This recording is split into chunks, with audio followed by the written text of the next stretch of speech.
So, I'm back.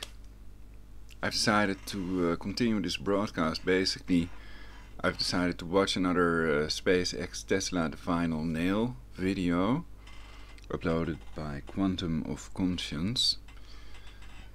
So then I thought I can just as easy do a review about it. It's almost as easy, so then here we go. I can capture the whole desktop, put myself on top sometimes. So let's see what this person has to say about SpaceX Tesla The Final Nail.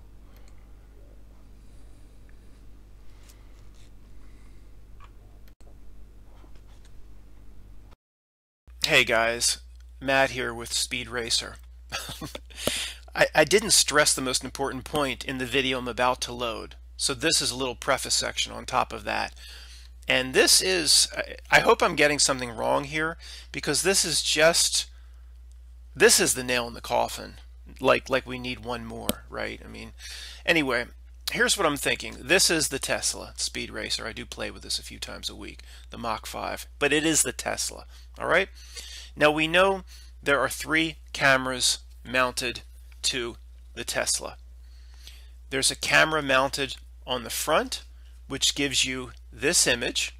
We've all seen that with the Earth behind the spaceman, or the, what's his name? Starman, yeah. There's a camera mounted to the side that gives that view, and there's a camera mounted to the back that gives that view. We know because we can read the cutesy little sign inside that says "Don't panic." Aren't they so funny and clever at SpaceX? So there are 3 cameras that we must assume are ultra high definition, $30,000, $50,000 cameras, of course. Now here's the issue. When the Tesla kind of explodes out of its hangar, it clears the Falcon Heavy in about 3/10 of a second. It's in the hangar, boom, the doors open, it's in space. It happens that quickly. To me, is ridiculous. It would be lowered out, or it wouldn't happen that quickly, but that's not even the point. The point is, why do they show us the side view when it is ejected out of the Falcon Heavy? Why do we see this view? So we see it in the hangar, boom, the hangar's gone, it's in space. Why not, if I have to get this right, spatially, I'm like spatially dyslexic, but yeah, why not this view? Why not this view? Okay, because when it's ejected into space, you would have an incredible view of the Falcon Heavy leaving it behind. It would be an incredible picture. In fact, from SpaceX's point of view, you'd want to highlight that video first and make sure that's the one you're going to capture first, because you immediately would get a picture of the Falcon Heavy to see how, if it's in good shape, to see if there are any engine problems or any you know, you'd want to do a visual examination whenever you possibly can. So how do we want to do this? Yeah, so this is very difficult for me, being a spatial dyslexic, using a camera that does project backwards. I have people, Matt must be Illuminati because everything he does is backwards. Well, that's the default on a Macintosh, geniuses that say that to me. Anyways, because when I want to do this to correct, but it takes me over here. Anyway, so, boy, up is down, down is up. So this is basically the view we should want from the hangar before it's ejected. Why not have the front camera on? Boom! Once it's ejected, then you'd be able to see the Falcon Heavy. This is highly sophisticated. You'd be able to see the Falcon Heavy, and look, we have like a sun. It's so bright outside, that window is like a sun. You could see the Falcon Heavy from that camera moving away. Now, of all the images, if this was real, that would be, you could argue it would be the most amazing video in human history. But for some reason, what do they give us? The side view in the hangar. Boom, then it's in space. Why not the front view? Potentially you could see the Falcon Heavy from the front view for what? I don't know, 2, 3, 4, 5 minutes. It would be amazing. They don't show you that, do they? Why, fanboys? Why? Hey guys, Matt here. Wanted to make the last SpaceX video, summary of everything. Now this is supposedly still the live feed from Starman, from the Tesla launched into space. Now, as brilliant I'm sure as all these comments are, look, this guy says it's real, this guy says it's not fake. See, every few seconds there's somebody shouting out fake. Here we go, so fake, you are fake. As genius as these comments are, let's roll back and just talk over Starman himself, because what Elon has done here is just so revolutionary. Look, let's just move it back a bit because it's more exciting to see the Earth in the field of view. Now, the summary of comments from all the NASA fanboys and all the lovers of Elon Musk and those who take their pants down to his poster under the covers at night, if it wasn't calling me moron or idiot or this must be the retarded section of YouTube, all they have is exposure, exposure, exposure, exposure, saying or commenting per the theme of my last video. The main theme was, why don't we ever see stars? Obviously that's not a new topic for you guys, but they just go right back to the 1969 argument, exposure. Really? I mean, what Vintage Space argued about why the astronauts couldn't take a picture of one star while standing on the lunar surface, you know, the astronauts that really didn't go, you could actually argue that. Now, I don't believe it.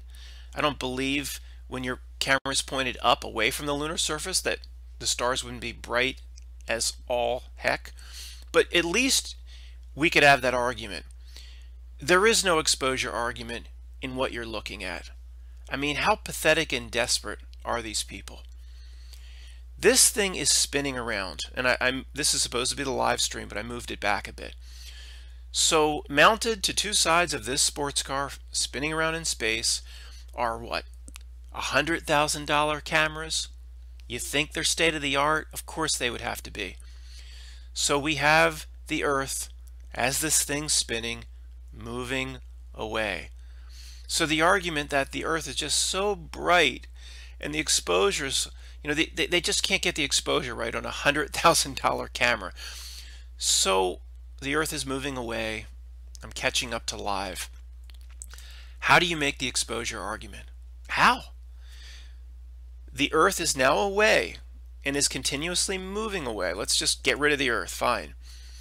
The $100,000 camera is staring out into space, where you could argue there should be hundreds of thousands of stars visible.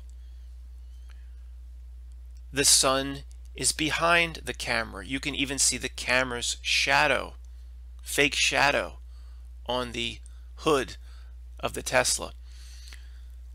Are you, the people that constantly cry exposure, are you telling me the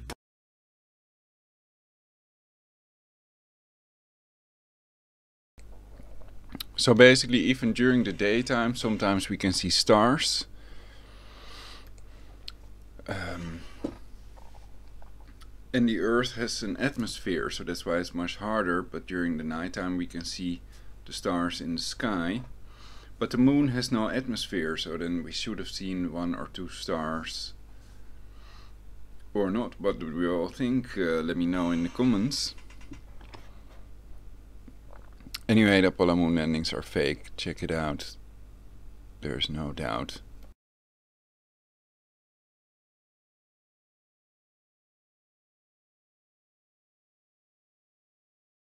brightness of the suit, cloth, the brightness of white cloth is drowning out the combined energy of objects that supposedly produce 400 million Hiroshima bombs every 1/1000th of a second.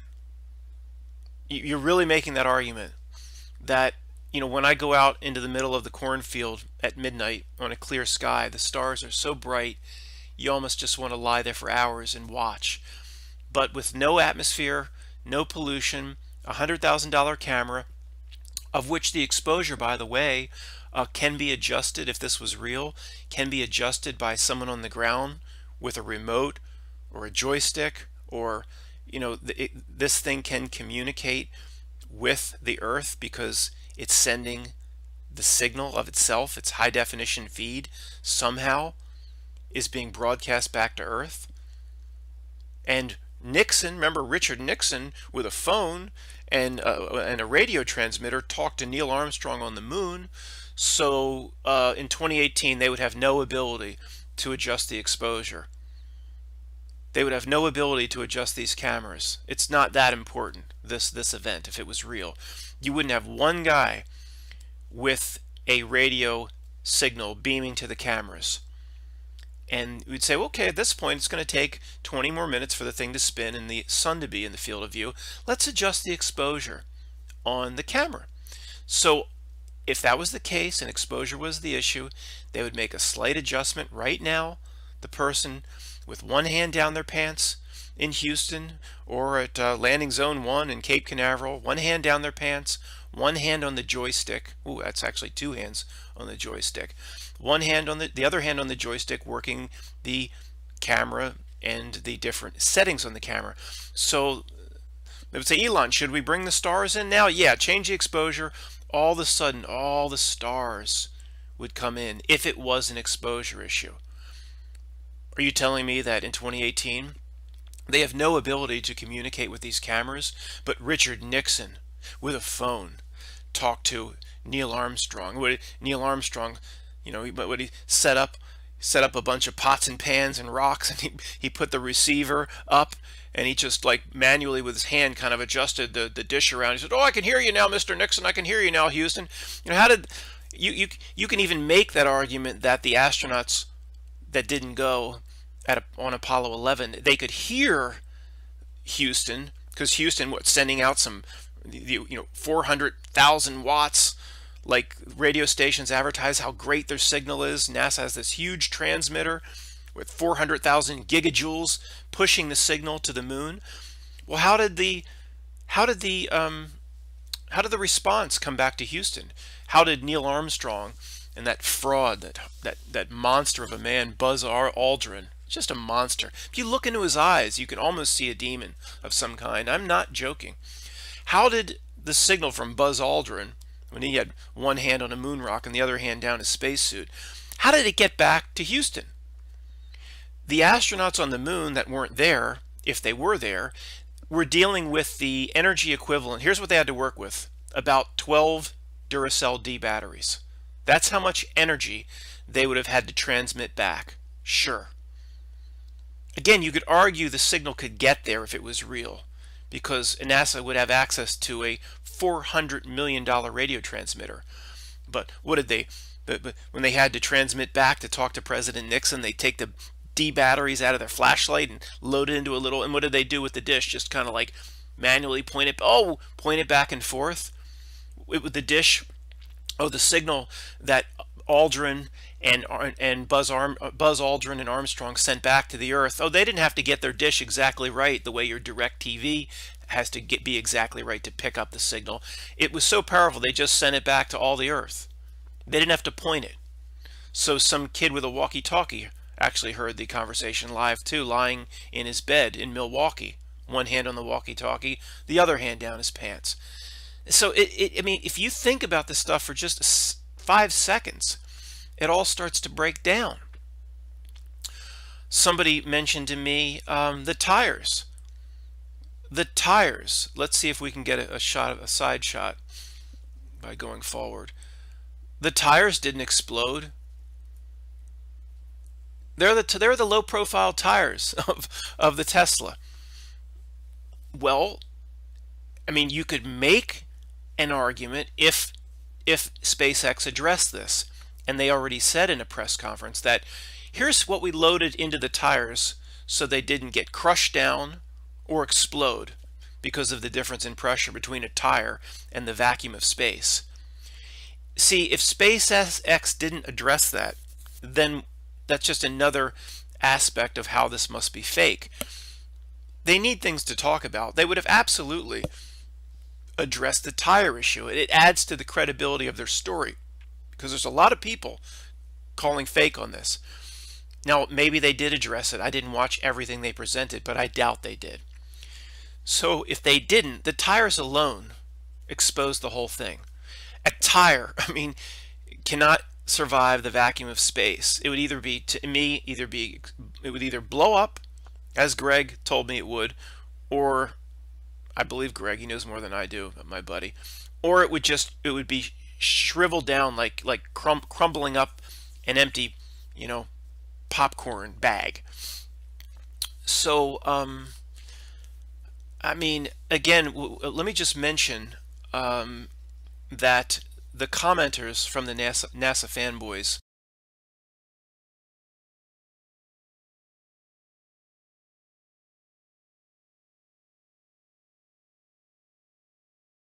So that's another good point that I didn't think about yet. I'm testing some new hotkeys, and with this one I can mute it. So I'll be able to do that without showing the OBS program in the future when I practice it a little bit.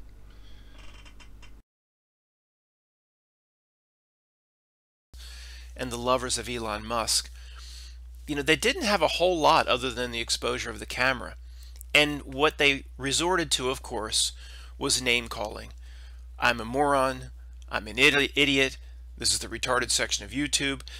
I guess what's happening is we're hitting a little too close to home. Deep down, they realize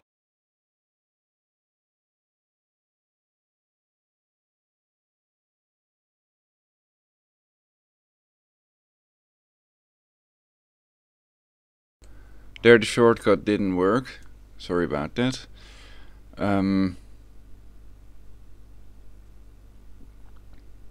What did I want to say?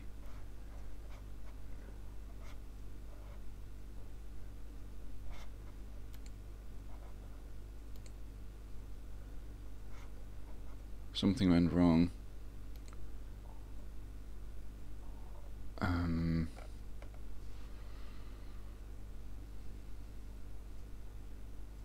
Yeah, oh yeah, the idea was that they can easily claim that the car had no tires.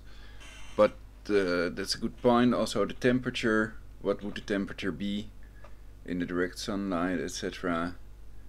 And wouldn't the tires just melt? And besides that, of course, in a vacuum, when you put a balloon in a vacuum, then it pops. You can test it in a vacuum chamber on Earth. So the question is, were the tires removed, or what's going on? Can they survive space without exploding? Why does the balloon pop and the tires don't pop? Well, you could test that in a vacuum chamber, Tesla Roadster tires, and then perhaps someone in the future will do that to prove that this must be fake.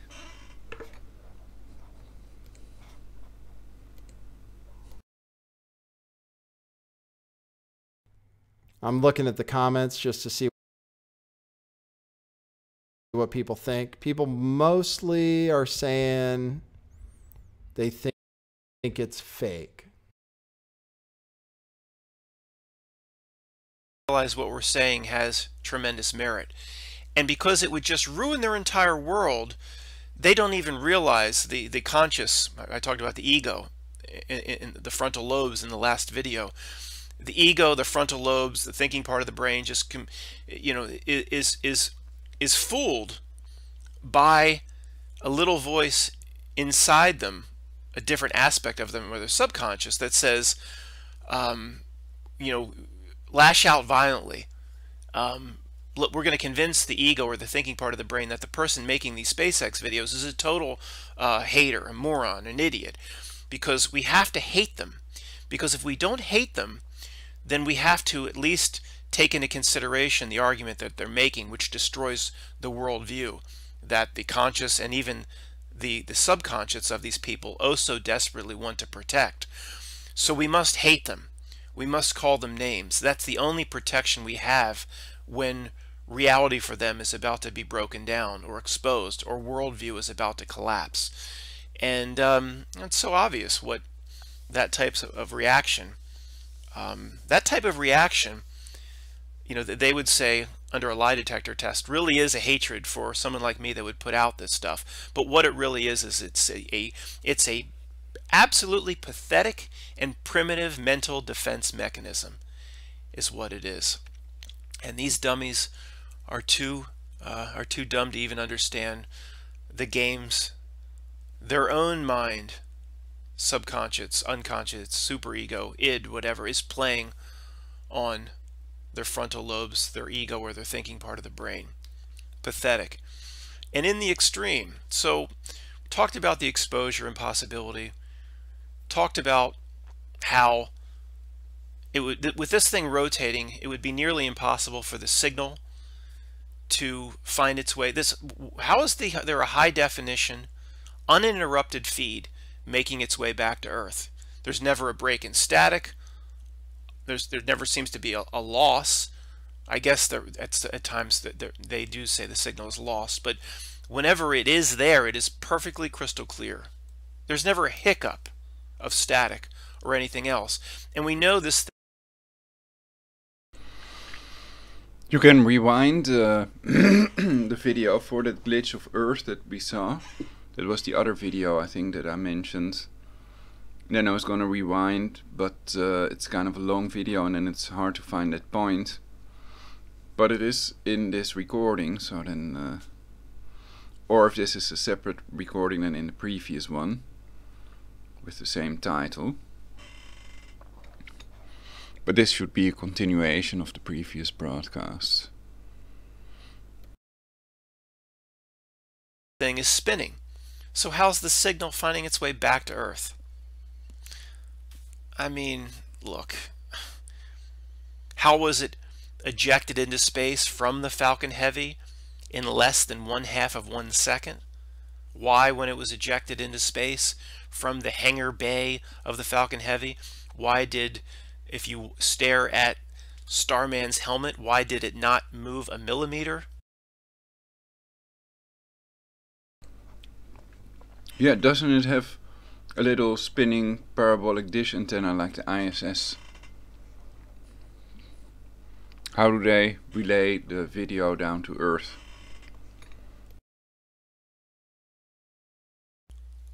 And most importantly, if you're still with me in this video, there is a camera on the front of this thing, of course, looking back at Starman. I think there are actually 3 cameras. There is one in the back because we saw the sign inside that says "Don't panic," and then there's one in the front looking back at Starman. Where's the picture from that camera when the rocket ship deployed its turd, its cargo? Where's the picture from that camera of the Falcon Heavy moving away? That's what I'd like to know. It's actually so important that we stress that. I'm going to revise this video a bit and lead with that. Thanks for watching.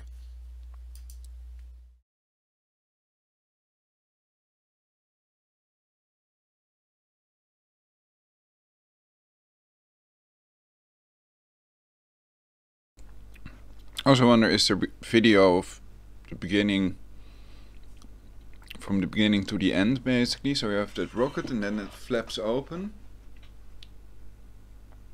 And then the car is exposed to the sunshine and the outer space, the vacuum. No air, total vacuum.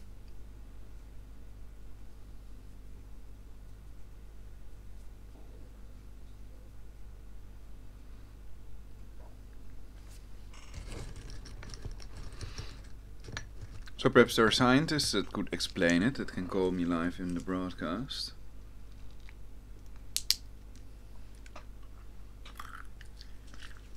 But if it's fake, of course, they cannot.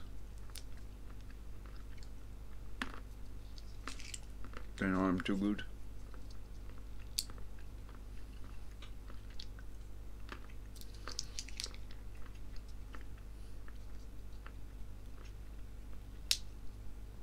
pistachios.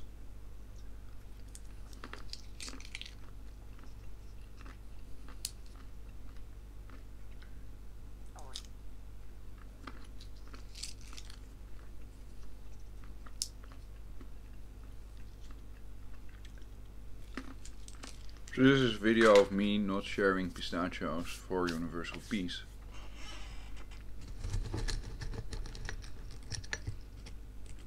With a nice single lady. Let's see if we can find some other fascinating material.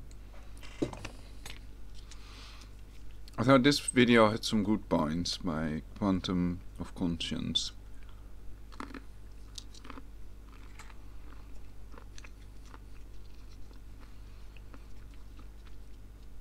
It also has almost twice as many likes as dislikes, according to the counter that we shouldn't even look at, you could argue.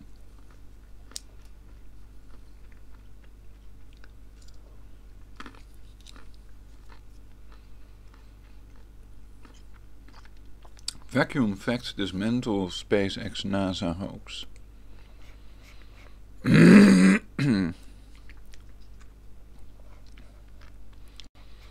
Of course they didn't. Well, I think it looks so ridiculous and impossible. And you can tell it's real because it looks so fake, honestly. Like, we'd have way better CGI if it was fake. But we didn't really test any of those materials for, is it space hardened or whatever, So it just has the same seats that like a normal car has. It's just literally a normal car in space. It's just literally a normal car in space. Credit to Harry Growler for this video. And Harry Growler points out something in this video that we've pointed out many times about spacesuits.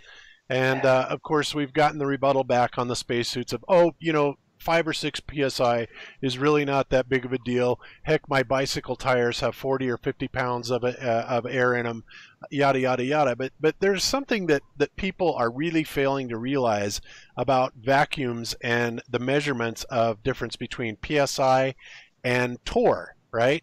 I listened several weeks ago, or several months ago, I guess at this point, to an industrial vacuum expert that was on Mark Sargent's show, and he starts talking about vacuums, and obviously they have incredible power to lift stuff, and they're not talking about when they put these vacuums on that they're talking tens of thousands of psi or torr of pressure or anything like that, but the secret behind vacuums is the closer you get to zero, when you get down to 5 psi, 4, 3, 2, 1, and when you go below 1, then all of a sudden it doesn't seem like it's a linear scale anymore. It seems like it's more of an exponential type of scale. And so here's one of the problems that we pointed out, talking about the spacesuits and also about the tires on Elon Musk's Tesla Roadster. When you put something that's already inflated or even has almost no air in it whatsoever, as this balloon does, virtually no air whatsoever, and you subject it to a vacuum, and mind you, this vacuum is nowhere near what is going on out in space, it will inflate and essentially blow up. Do you see any problems with the tires on Elon Musk's car? Absolutely not. The same thing would be happening with the spacesuits as well. And for you trolls out there that come back with the ridiculous argument of 14 psi isn't that much, or 6 psi isn't that much. That's not the point. The point is when you get below 1 psi and you go into the torr.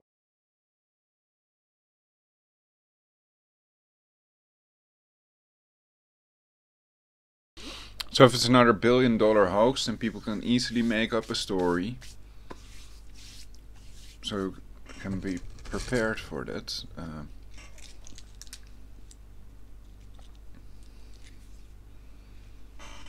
Yeah, no refund on this one. Measurements, that's when things dramatically change. So what should have happened to Elon Musk's car is it should have absolutely blown all 4 tires out long before, probably when the rocket hit, somewhere between 100 and 150,000 feet would be my guess, probably even less than that, those tires should have absolutely just exploded. Straight up exploded. We're NASA.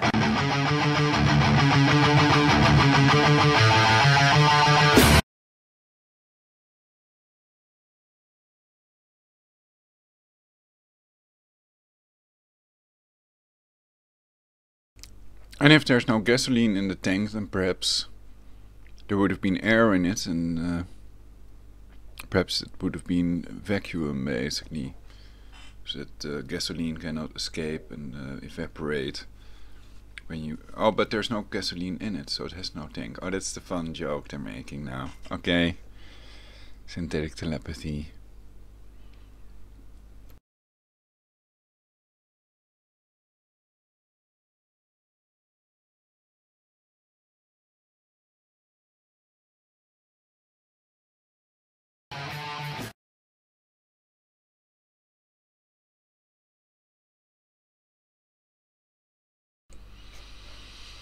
So the vacuum is another problem when people go into space.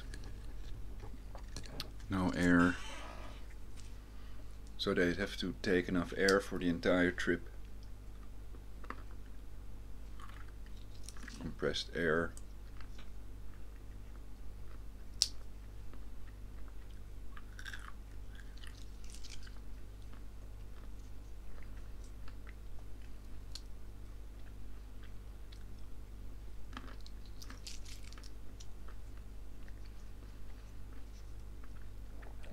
Or some device that changes carbon dioxide or whatever we breathe out into air again.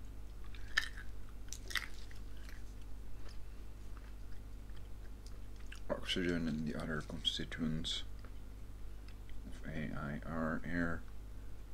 How long could you survive in the vacuum of space?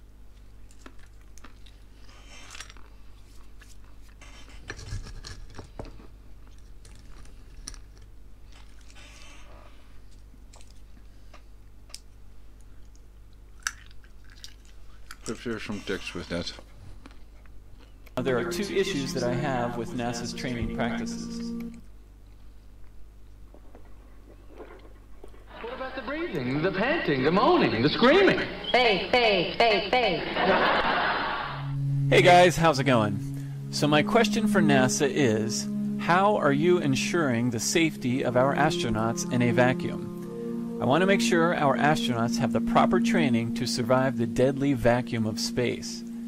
Proper training means you train in an environment that most closely resembles the harsh environment you'll be exposed to.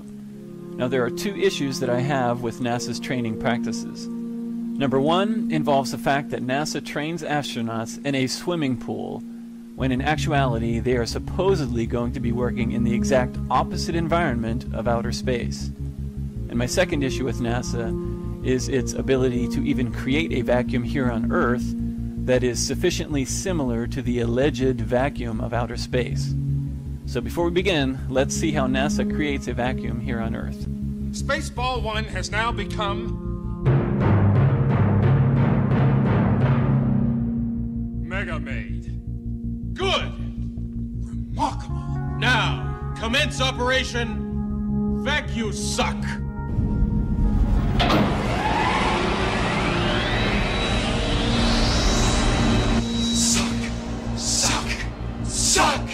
So this here is the Great Space Power Facility at NASA's Plum Brook Station in Sandusky, Ohio, which they built with our money. This is the world's largest and most powerful and expensive vacuum. Some of the test programs that have been performed at the facility include high-energy experiments, full-scale rocket fairing separation tests, Mars lander system tests, deployable solar sail tests, and International Space Station hardware tests. I mean, construction costs were astronomical. So is the upkeep and maintenance. And obviously there's no astronaut training going on in there. And a little later I will show you exactly what they do with it. They use it for propaganda videos and drop a feather and a bowling ball. Ugh. Anyways, so first off, this chamber makes a high vacuum. That's all it can do. And this high vacuum is 3 levels before the vacuum of outer space. so it's not even as powerful as the vacuum of space in which they will be working. And for those of you who don't think a vacuum is powerful, and that the pressure difference between a vacuum and the atmosphere in which we live is not powerful, check out what a vacuum can lift, and then think about what it would do to a puny tin can in space, or a wimpy spacesuit, especially over time, or if there's any minuscule imperfection or leak. So check this out. We're loading 42-inch 480 wall steel pipe, 3 to a truck. Pipe are about 40 feet in length, and they weigh about 9,000 pounds. We're loading them with an AccuVac vacuum attachment on a 450 John Deere hoe. Pipe weigh about, I think I said the pipe weigh about 9,000 pounds a piece. This vacuum attachment will pick, this one I think will pick 30,000 pounds. That's 15 tons just on a vacuum.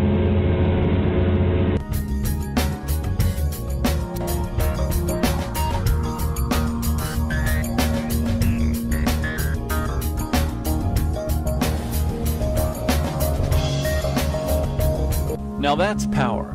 And it is funny how the vacuum chamber, like a submarine, has massively thick walls to withstand the difference in pressure. This is because, in the case of a submarine, the submarine must survive the difference in pressure that exists between the ocean, deep in the ocean, and the ground level atmosphere inside the submarine. So then supposedly they could go into the expensive vacuum chamber in their spacesuit, and then they shouldn't be ripped apart if it's really capable of withstanding outer space.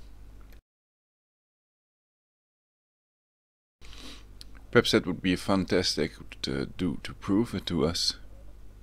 Perhaps broadcast it live. That would be cool.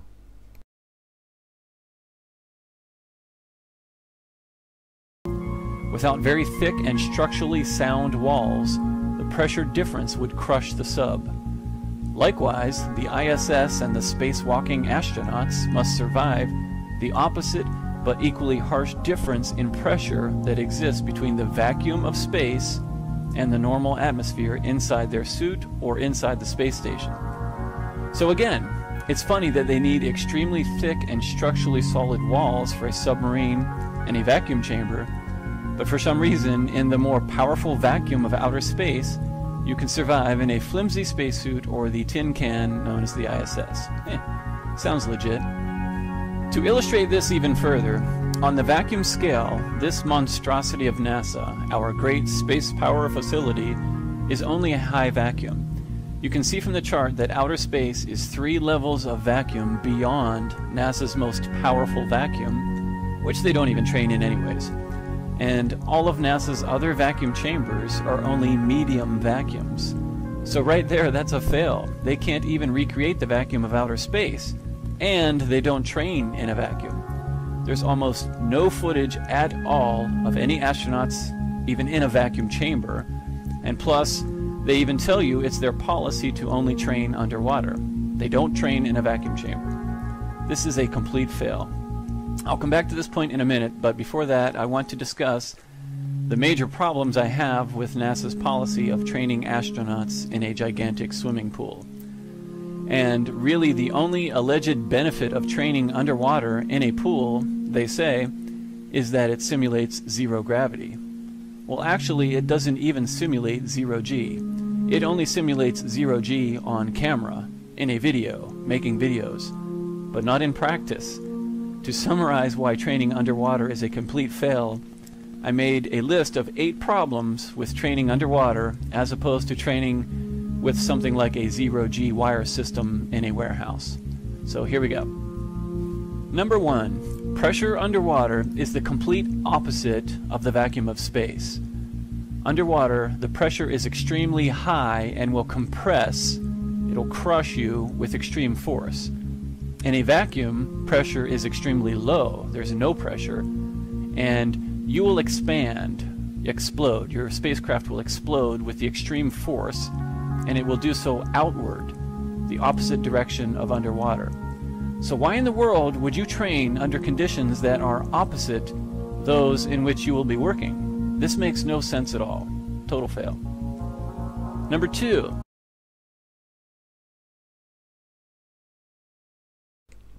Well, that one's easy, to simulate weightlessness.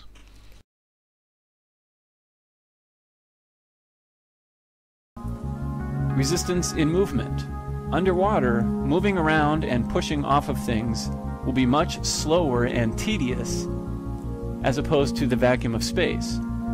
At least if training is done in a warehouse on wires, there will be less resistance, which is at least closer to the complete lack of resistance in space. Water is the exact opposite of a vacuum. There's a great deal of resistance when you move around underwater. Number 3, it makes no sense to construct a full-scale model of the ISS underwater. An ISS replica could easily be constructed in a large warehouse or a hangar. It would be much easier to build, maintain, modify, etc. This is just silly to do it underwater.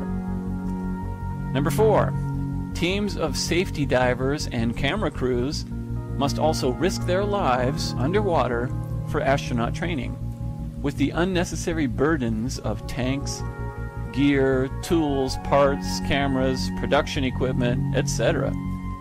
Instructors could be more helpful in a normal environment with astronauts on wires in a warehouse.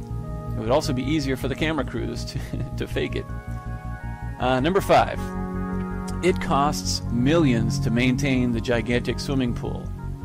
The underwater ISS model, the crews, equipment, it would be a fraction of the cost to use a warehouse with wires and a normal ISS replica.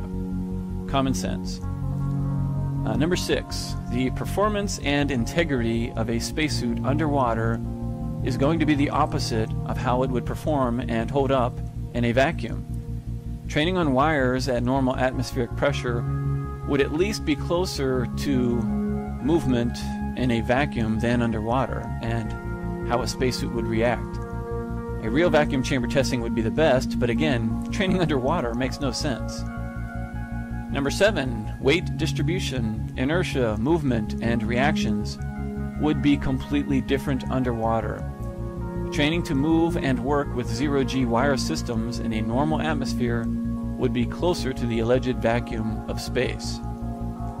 Number 8, spacesuits, gear, tools, equipment, spare parts, etc. are all designed for use in space, in a vacuum, not underwater. Tools such as drills, wrenches, hammers, bolts, quick releases, they would all behave completely differently underwater. This makes no sense to train to use these underwater. I'm astonished by how difficult it is to actually move around. The idea, like from the movie Gravity, that you could like reach out and grab something with one of these gloves? No way. Not gonna happen. So, there are no benefits to training underwater, in my opinion. But there are many disadvantages and outright dangerous issues if you train underwater. The better option would be to train on the ground in a warehouse with wires just like they do in the movies. They can simulate zero-G just fine with puppeteers and wire systems. They can do this in a normal atmosphere with less resistance than underwater, so at least it's a little closer to moving around in space and operating and fixing things in space, if it was reality. So anyways, I mean, we know why they train in a pool. Okay, here I get the point that he's making. That it makes no sense. It makes no sense to do the training underwater because there's more resistance underwater than above water. And in space there's less resistance. When you, for example, move a hammer, for example, to fix something in water, then the water will of course prevent the hammer from moving like it would in the air. But in space it's completely different. He's right. The simulation would be more accurate on land, not underwater, but above water, than underwater. So then it makes more sense to train above water than underwater. It would be closer to space environments.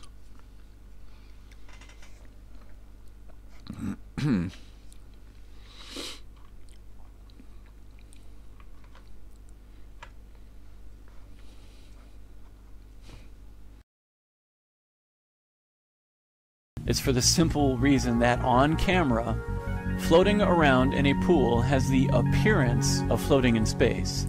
That's it. Otherwise, it makes no sense whatsoever to train underwater.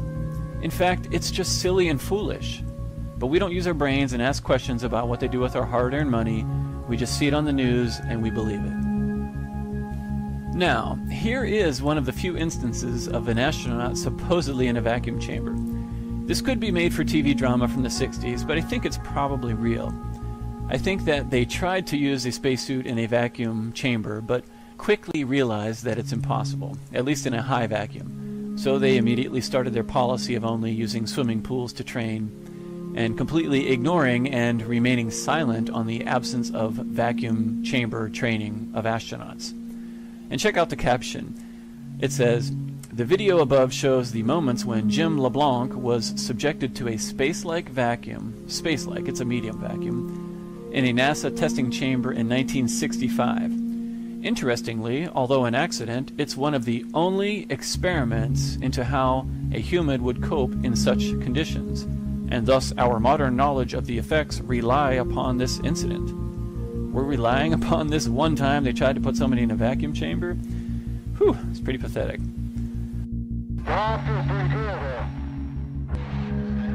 As I stumbled backwards, I could feel the saliva on my tongue starting to bubble just before I went unconscious. And that's kind of the last thing I remember. Wow, that's pretty crazy.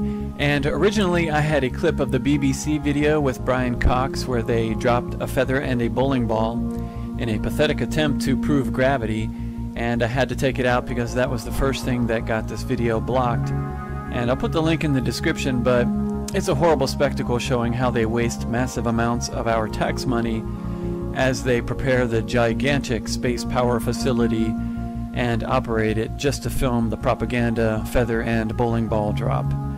And they all react like it's the greatest thing they've ever seen, and I don't know about anyone else, but I'm sick and tired of working my butt off so these jokers can waste my money on ridiculous productions like this. I mean, this facility is enormous, and even just sitting there unused, it takes massive amounts of money to maintain. And even more so when all of the workers have to show up and operate it for the propaganda. Heck, every time you shut the giant door, it probably costs thousands of dollars. And again, we pay them to create propaganda for us. Not the best use of capital, in my opinion.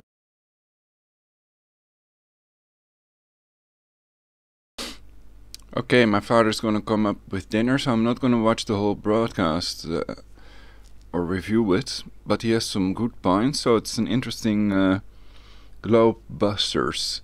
So this may also be controlled opposition if they pretend the Earth is flat and mix it with these truths about fake SpaceX and especially fake NASA. I don't know yet if SpaceX is also fake. Let me know if you have any evidence.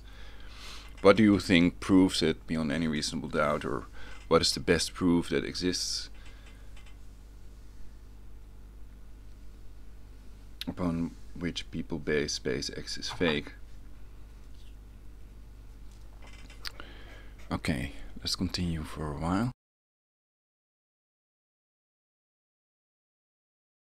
And then the next clip is the one that just got this video removed, and this was the clip from Smarter Every Day. I guess he didn't like how ridiculous he and astronaut Donald Petit looked when they discussed the shutters on the cupola of the International Space Station. They basically talk about the tiny little O-rings that are used to create a seal for the 7 handles that open and close the shutters. They operate the handles from inside the cupola, and these handles close the shutters on the outside of the space station. So for me, the worst part was how ignorant Donald Petit was when asked what to do in the event of a leak in the seal. He's like, then you have a leak. Probably seal off the cupola. There's probably a plan. I don't know off the top of my head, but there's probably a plan to replace the mechanism. It might require a spacewalk, all nonchalantly. And it's like, what in the world is he thinking? This is horrible. If the ISS were real, there would be a procedure for every possible contingency. What's going on? Sanders, what's going on? It's Megamate. She's gone from suck to blow. On submarines, you train and practice emergency drills all the time. Even the lowest ranking member on a sub will know what to do in the event of an emergency. This is Donald Petit, an elite astronaut. The astronauts are supposed to be the best and brightest, having to beat out hundreds of qualified people to become a NASA astronaut. I mean, are you kidding me? Where are the drills? What are the procedures? They would have a specific procedure for every type of incident. Loss of pressure, leaking seals, micrometeorite penetration, ammonia leak. I mean, come on, this is horrible. Where are the drills? The first thing they would show in videos would be them rehearsing drills. But instead, we get videos of spinning stuffed animals and making tacos, washing hair, blowing bubbles in space. I mean, really? Does anyone believe this stuff?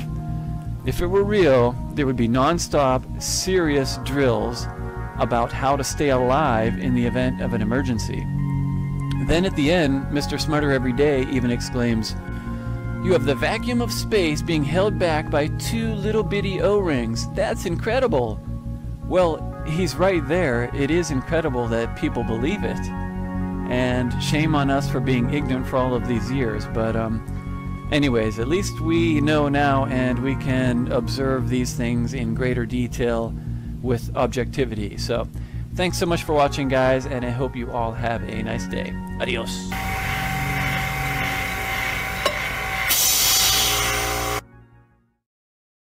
Jerry DeMaz, hopefully I got that right, aka the Globe Vandal on YouTube, who worked as a maintenance repair technician for several years in a semiconductor manufacturing plant, maintaining and repairing ultra-high vacuum systems.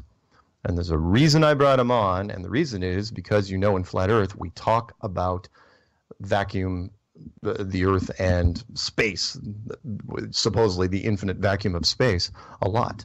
And so I wanted to get his opinion on vacuums in general. Thank you. Thanks for giving me the opportunity. Come on. I appreciate it. My pleasure. So let's get right into it. I don't know if we can get. Let's get into the vacuum thing in a bit. How did you get into Flat Earth? I got to kind of start a few years back. The first time I ever was even introduced to the idea, ironically, was the Kennedy Space Center in Florida. I was off on a trip back then. I was working for a car stereo manufacturer called Phoenix Gold. We manufactured car audio amplifiers and things like that. And we were at the... So sometimes I am doing other stuff that I cannot show on in the broadcast.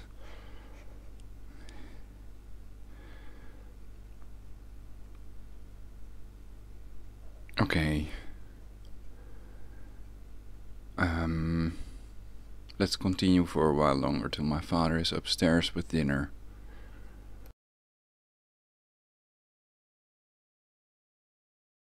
I know this is gonna suck, but I was at Daytona Beach spring break. And I've never been to one of those, so it sounds fun. Yeah. So anyway, on our we manufactured car audio amplifiers and things like that, and we were at the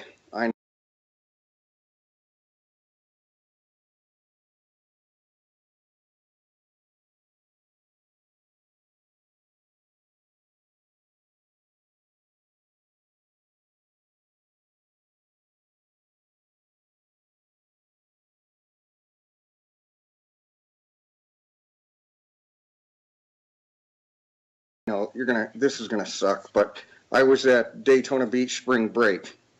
And I've never been to one of those, so it sounds fun. yeah.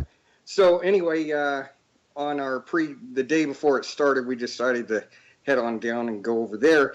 And NASA, well, not NASA, but Kennedy Space Center, we were in the auditorium, and they actually brought up the flat Earth themselves, and saying, yeah, there's people out there that actually still believe in the flat Earth, and they think we faked the moon landing. And I thought that was kind of odd that they would mention that. And this was back in like 01 or 02. Wow. So this is quite a while ago, but way before there was really anything going on.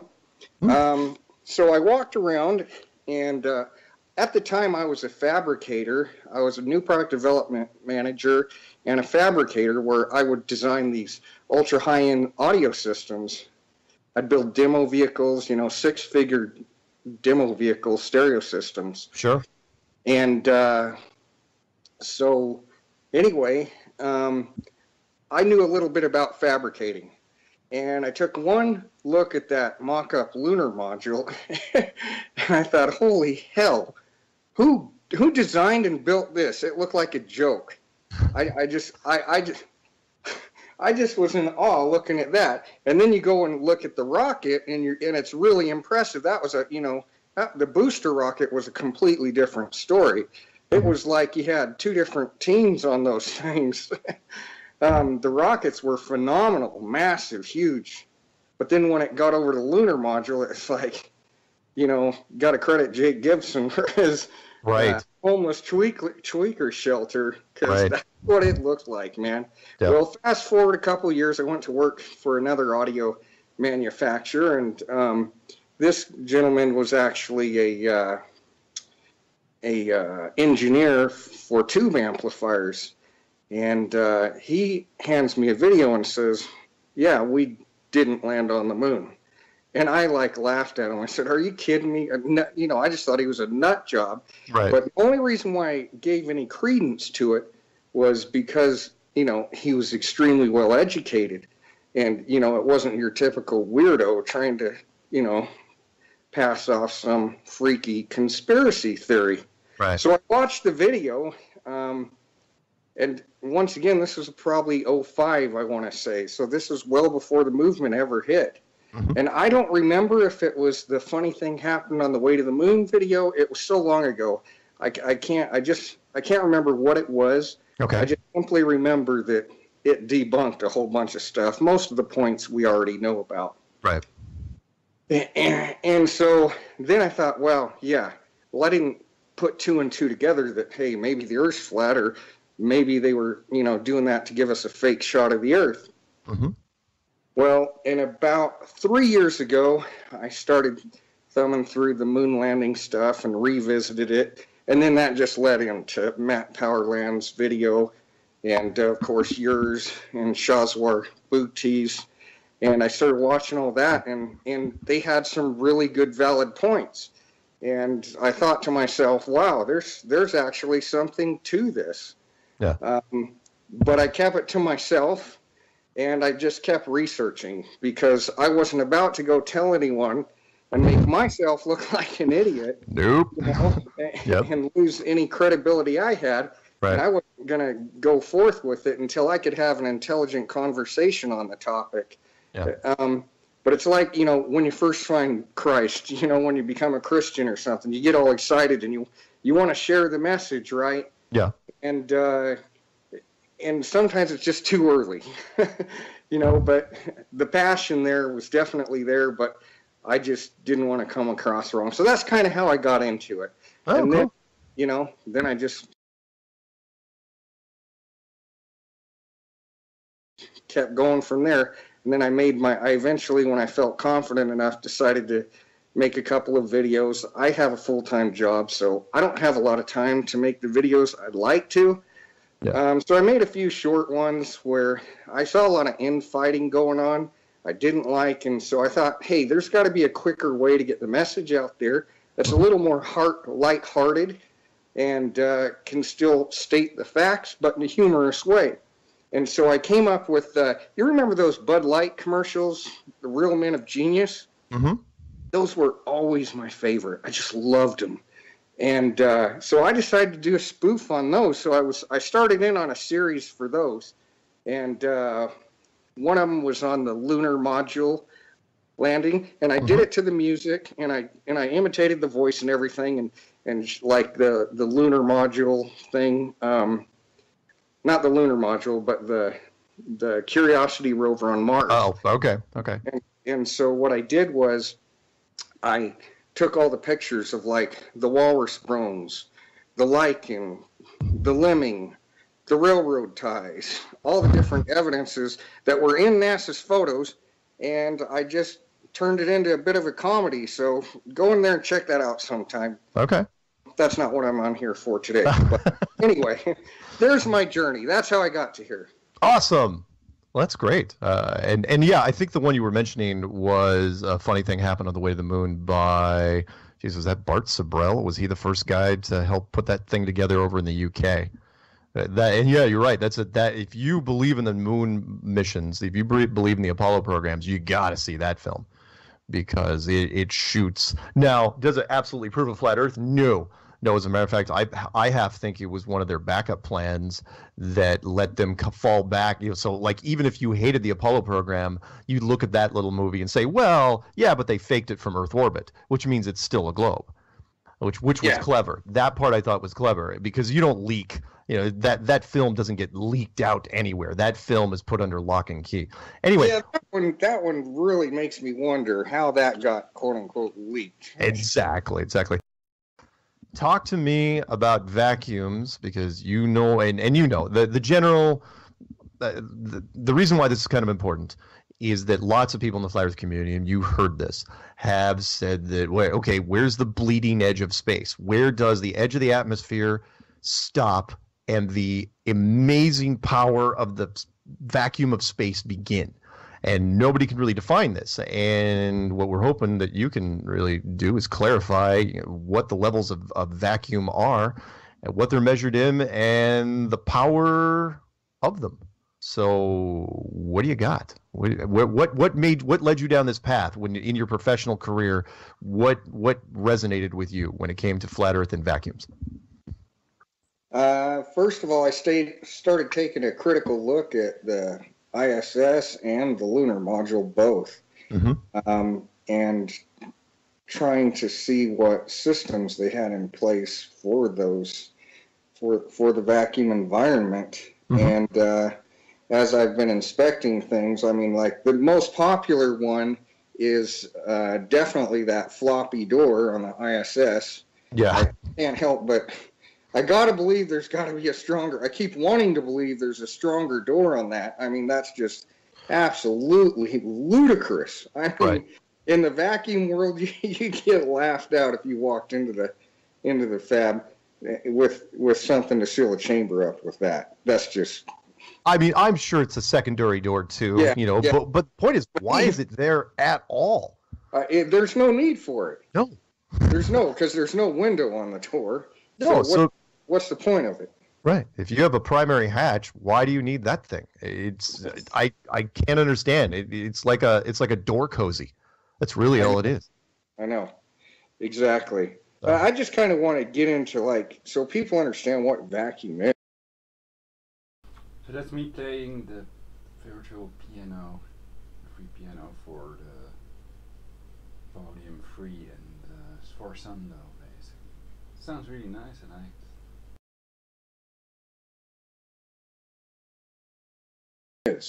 And to give you a bearing, to give the people a bearing of just how radically strong the vacuum in space is supposed to be. Like, I'm more familiar with Tor because that's what we worked with. And just to give you a little bit more background about me, I was the guy that actually repaired the valves and maintained the valves and the vacuum chambers and worked through the computer systems that controlled them. So I have a pretty clear understanding of how vacuum works. But the atmosphere that you and I stand in is 760 torr. Okay. Have you ever taken a vacuum and like just put it on your arm and flip the thing on and watch what happens to your skin? Yes, I have. Okay. I think we've all done that, right? I think we've all done that, yeah.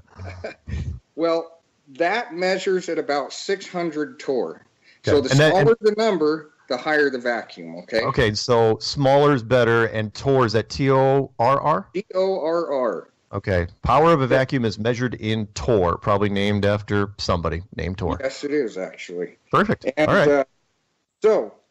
And we've all seen these tests. I'm assuming a great many of us have seen the test on YouTube where people throw marshmallow in a little, glass chamber and they'll vacuum it out. Well, these little pumps, they're just a rough, low vacuum pump. These are nothing even remotely near what the vacuum of space is supposed to be. So you've got basically 5 different categories of vacuum, and one of them's rough or low vacuum, and that goes down to 1 torr. And then you've got a medium vacuum, which goes from 1 torr to 10 to the minus 3 torr.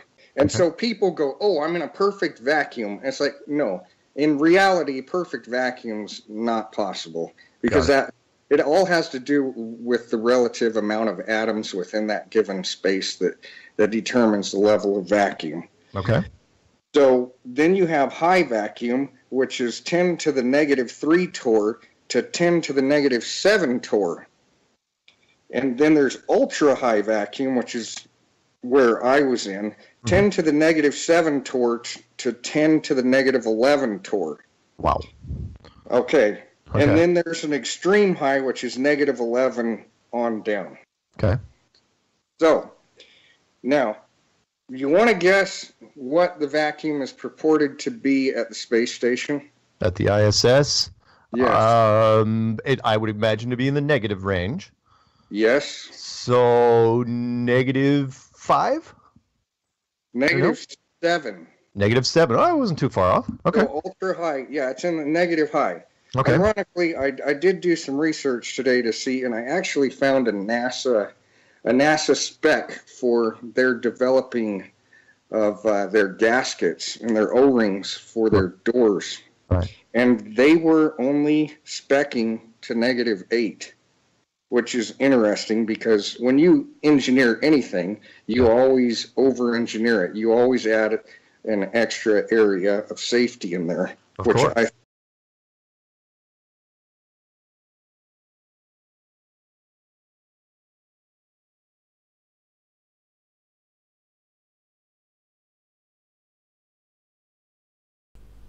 Okay, so my father is here, but the camera is hanging. It was somehow disconnected and reconnected, and then I first have to restart OBS. But it doesn't matter, we can keep on reviewing the video. So I have to explain to my father that we're broadcasting live and I'm reviewing these videos about SpaceX. I'm trying to search information. People that think that SpaceX is a hoax, like NASA, the NASA Freemasons, and why they think it's a hoax. So that's why I'm watching this video, Vacuum Facts, Dismantle SpaceX NASA Hoax. So it's very interesting about vacuum in outer space.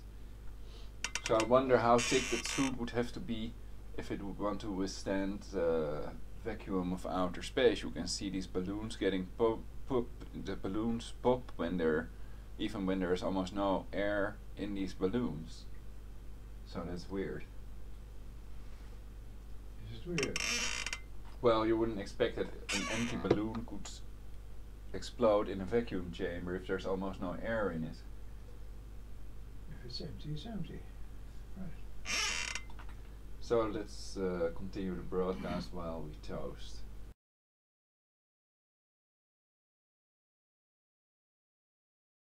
It was kind of funny that they didn't do that. I mean, So you do that that's- amplifiers or anything you build. So the hatches on the ISS, which apparently they never close ever, for filming reasons, are only rated at -8 torr. According to the document that I saw and Okay. that I read on the NASA. All right. So I'm just going to preface it with that. Okay. So, so Now, I don't know if you remember, but back in about 1960, before the supposed moon landing, there was a gentleman named Jim LeBlanc, and he actually had a spacesuit failure in a vacuum-tested chamber. Okay. Very interesting results. We know everything boils much lower at much lower temperatures under vacuum. Right. Well, he had a small leak in his suit, and he fell backwards. He could feel the saliva on his tongue boiling, and then blacked out. And this happened like really quick. And this wasn't anywhere near the level of vacuum that they were in space. Wow. And they repressurized the chamber fairly fast, which surprises me because you usually would get bends, just like scuba divers, from repressurizing that fast. Wow. So, yeah, interesting stuff. Huh. Anyway, so now if you can imagine that if you were in space and you got a leak, you'd be in a hell of a lot of trouble. I mean, instantly. It wouldn't be no 45 seconds like they try and tell you. It would be instant. You'd be dead before you could bat your eye. Because the vacuum would basically lower the boiling temperature of your bodily fluids to the point where you would be boiling. You'd be basically boiling at 98.6. And yes, and the more vacuum you get, that there is a line that you can. There's a graph that you can plot that actually shows the boiling point just keep going down, clear down to freezing, like 32F. Oof. It's pretty crazy. That is crazy. So anyway, so now, like, I worked in the semiconductor industry. We did government contracts. We did gallium arsenide wafers, which are high-speed stuff that you can't get from like Intel because they're using silicone substrate, where we're using gallium arsenide, which allowed us to have our tolerances much tighter and do higher frequency stuff. So anyway, when we would pump down those chambers, an interesting thing I started to put together after being in the flat earth was we used three different pumps on a system. Okay. So you would first start out with a roughing pump that would get it down to about 1 torr, somewhere around there. And then we'd step over to like a turbo pump, which would then kick on. And that would get it down to like, you could get it down to like -7 torr on that. Okay. And then you would have to swap over to what they call a cryo pump. And there are turbo pumps that will pump down deeper, but they get exponentially larger and heavier and just ridiculous. So then you actually have to switch over to a cryo pump or a cryogenic pump, which basically is a frozen carbon filter. And what happens is that the remaining particles in that chamber bounce around and they get lodged into that carbon filter and actually bring the vacuum to a lower point. The reason they have to do that, Mark, is because the mechanical methods are no longer any good. There isn't enough horsepower in the world to suck out what you need out of that. No, not at all. So they have to go to that. And basically, that's what they call a viscous flow when it's down at the lower levels of roughing pump. Okay. And then there's a Knudsen flow, and then it gets to the molecular flow. And so those are the reasons for the different stages of pumping. And interestingly enough, like if you were to accidentally open one valve when it wasn't time, like let's say for instance the turbo pump, they wait.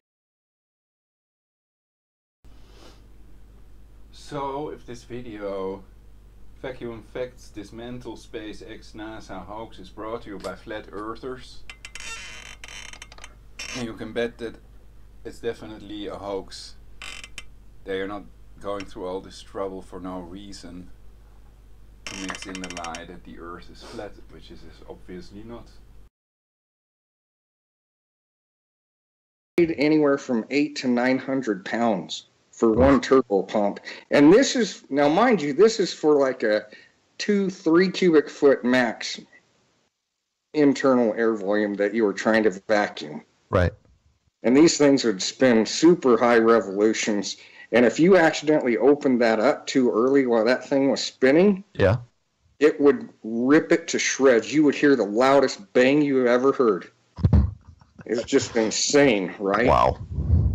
So anyway, with the with these pumps, the reason why I'm going into this is because you see them, like, for instance, they're trying to tell us they use parachutes to land the Curiosity rover on Mars. Mm-hmm. Well, you're in a vacuum. How the heck's it slowing that thing down with a parachute? It's not possible. How are they pushing off against anything with blasters or jets or anything? There's no atmosphere there to push off of, period. Sure. End statement. Right. So, I mean, that right there is enough proof for me. But I would agree. Well, things. let me ask you a quick question. If one, you're stating that it is extremely hard. We cannot even create an absolute vacuum down here on the ground, no matter what technology we're using. No. For one. And two, it just all of a sudden occurred to me that because, you know, we're talking about submarines, you know, they're in a pressurized environment, but, you know, it's the atmosphere trying to go the other way. But the thing is, that's a very, very, very heavy steel environment there. Whereas you're talking about the space station, which is super light, you know, very flexible metal. So how is that counteracting the massive power of the vacuum outside of it? Yeah, because it's basically the same situation as deep sea, only in the inverse. The pressure is going to push it outwards instead of the atmosphere pushing it inward. The inside's pushing it outward. So it's the same. It's just the inverse scenario. Wow. So it's every bit as strong. Wow. And the other see people jumping out of those and going around in their pressurized suit. You know what I'm saying? Oh, yeah.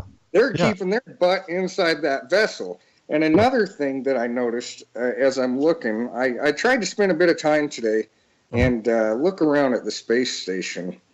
And I saw so many holes today, I was just flabbergasted. In an airplane, they have, I don't know a lot about airplanes, but I know they have redundant systems. Yeah, of course. Now, how much more would you need a redundant system in space than you would in an airplane? Oh, yeah. You need and we're talking military. The military always builds in massive redundant systems. Yeah. When it comes to that. So it's exponentially more important. Also, which I thought was interesting, and we talked about this when the industrial valve expert called in 2 years ago now. Hard to believe, time flies. Where he was saying that, look, when it comes to the tolerances, when you're building the hatches, when you're speccing out the hatches on those ISS, you need a machine shop on board. He goes, every Navy ship has a full-blown machine shop on board so that they can make just about any part they need. And he goes, here's the thing. Machine shops use a ton of power. They're extremely smoky. They generate, you know, all sorts of waste. And the other thing is, he goes, they're really, really heavy. The machines you're using in a machine shop are tons and tons of solid metal. And he goes, where is this? Where is this thing on the ISS? How are they getting the parts? How are they getting everything? Because you were talking to me the other day and saying that the tolerances are extremely fine, and it's no joke. You can't just mail it up there. You just can't wrap it in brown paper and shoot it up to that thing if it's there. Right. And if you look at the way they claim they're generating their oxygen, is basically they're using electrolysis in water. Okay, now let's think about this. They've got to store the water for this, first of all. Second of all, if you don't use a salt or a potassium base to that water, it's going to take a lot longer to generate that oxygen. Number one. Number two, where are they storing all that water when they say they're so shy on water up there to begin with, so much that they got to recycle their toilet pee and drink that? Right. Okay. Right. And then the process basically separates the hydrogen from the oxygen. And they say that they're releasing the hydrogen into space and pressurizing the oxygen into a container. That's as per NASA. You think they'd want to show off that system? Oh, no. Yeah, and you know where it is? This is the funny part. It's like right by the cupola, which we'll get into in a minute. Mm-hmm. And it's a small section. It reminds me of the Wizard of Oz, right? It's like, we'll just make a door and we'll write Oxygen Supply Center. You know, that's basically what they did. You can't see what's inside there. It's basically a black box. Right. You can't see what's behind there. And it's only like, from what I can gather, maybe 5 foot by 5 foot, being generous, you know, as far as what I can see. Who knows how deep it goes, but it's not that big. And so how are they generating enough oxygen for everyone to breathe based off that little space? And then also, every time they open that space hatch, the way they're decompressing it, according to what my research has shown me, is they're throwing it through a vent with a muffler on it to silence the sound. Right. And they're outgassing it out into space. So now you've lost all that oxygen that was in there, right? Right. And you've got this system that's only generating oxygen, not nitrogen, because we know in the atmosphere we've got 78% nitrogen, and we're 21% oxygen, with like the rest being argon and carbon. You're like at 0.9% argon and 0.03 on carbon. Mm-hmm. So where are they getting this nitrogen? So that would facilitate or create the necessity to have a nitrogen tank in there. Right. Because they must have nitrogen in there, because they also, before their spacewalk, are said to breathe only pure oxygen in that chamber. So if you're following their whole narrative, that means there's got to be nitrogen in there somewhere being supplied. But on that whole video, I don't see any room for tanks. Right. Right, yeah, and you're absolutely right. And the average person doesn't realize that we're breathing, we'll just round it up to 80, 4 parts nitrogen and 1 part oxygen. So where the heck are you getting the nitrogen from? Because if you're breaking down water, you're only getting hydrogen and oxygen. So and honestly, and a pure oxygen environment, as you know, is really tricky, because one, it's very, very flammable. Actually, it's not. In and of itself, it's not flammable. Okay. Hydrogen is, but oxygen itself will not ignite. It won't ignite. But if you have a flame, but you don't want to. I'm sorry. Go ahead. Oh, I was saying it'll oxidize things and help them to burn much more rapidly. Exactly. Yeah. You know, I'm not saying it's like hydrogen where it's explosive. Yeah. Where you can just touch a match to it. But the pure oxygen environment is no joke either. It's but you got a great point. Where the heck is the nitrogen coming from? In fact, I don't even know, until you had mentioned it, I don't even know how you make nitrogen if you had to synthesize it. I haven't had time to look that one up yet. That's a good one. Somebody look that up. How in the heck would you add nitrogen? Because you'd want to do that. I know they'd have supply tanks of it, but I just don't know how it's made. That's really interesting. So now, let me tell you about this other thing, the valves, right? I'm just going to cap on those because I used to rebuild them. Okay. And I'm here to tell you there's no valve that's going to last a year without being repaired. And there's got to be a whole lot of valves in that place. I mean, a lot. But I don't see one single visible valve in there. Not one. I don't see it on the inside, and I don't see it on the outside. Right. So where are they? Yeah, where are they? And, I listened to the other vacuum show because I didn't want to hit the exact same points. Oh, no, that's fine. That's fine. So yeah, you've got pneumatic, right? You've got hydraulic, but you've also got the linear actuator, the motorized electric motor version, and then they also have a manual one that you can physically move as well. So definitely it's either going to be a nano electric type actuator or a manual one. But either way, you're going to want redundancy in that, because if that valve takes a dump, you're screwed. Yeah. Yeah. You are yeah. screwed. And, You're yeah. not just. Yeah. You never see anyone even trying to repair or maintain these valves ever. Oh, not at once. And you have to replace the seals on them. You got to, like, you'll have to reabrase them sometimes. And there's usually like a U channel that the seal goes in, and then or the O-ring that it would go in, and then that meshes up. Well, there's sliding mechanisms and bolts and screws, and those bolts and screws do strip out. They do strip out, and they need to be repaired. The seals need to be repaired. You got to have grease there. I don't see tool sets anywhere around there to service that either. So I don't see the valves. I don't see the tool sets. I don't see O-rings. They never show you any of that. And then the way they explain most of their technology on the ISS is always, they just say, oh, here's, like, for instance, the oxygen thing. Oh, we just use electrolysis, blah, blah, blah, and here's how you get the oxygen, and we outgas the thing. But they don't go into any more detail beyond that. No. It's just more, hey, trust us, it works, we're NASA. It's just a machine that's behind the door. Exactly. With the sticker on it. That's it. Oh my Lord! Oh my God! So let me ask you this, and I know you got other things I want to cover. I want to ask you this before the break because I want this statement from you. In your opinion, is there any way, in your professional opinion, is there any way that the ISS can function as advertised by NASA? No way. No way. There's nothing even remotely true about anything they're saying up there. Well, I mean, there's systems that would definitely work. But wait till we get into the cupola. Okay. All right. So go on. We got 3 minutes. Actually, 2.5 minutes before the break. I can cover the cupola in that time. Okay. What do you got? Okay. There's 7 windows in the cupola. I think most of us have probably seen the video of the shutters, which I think looks highly suspect the way they move. It's supposed to be mechanical, and she's turning it really slow, and it's moving on its own.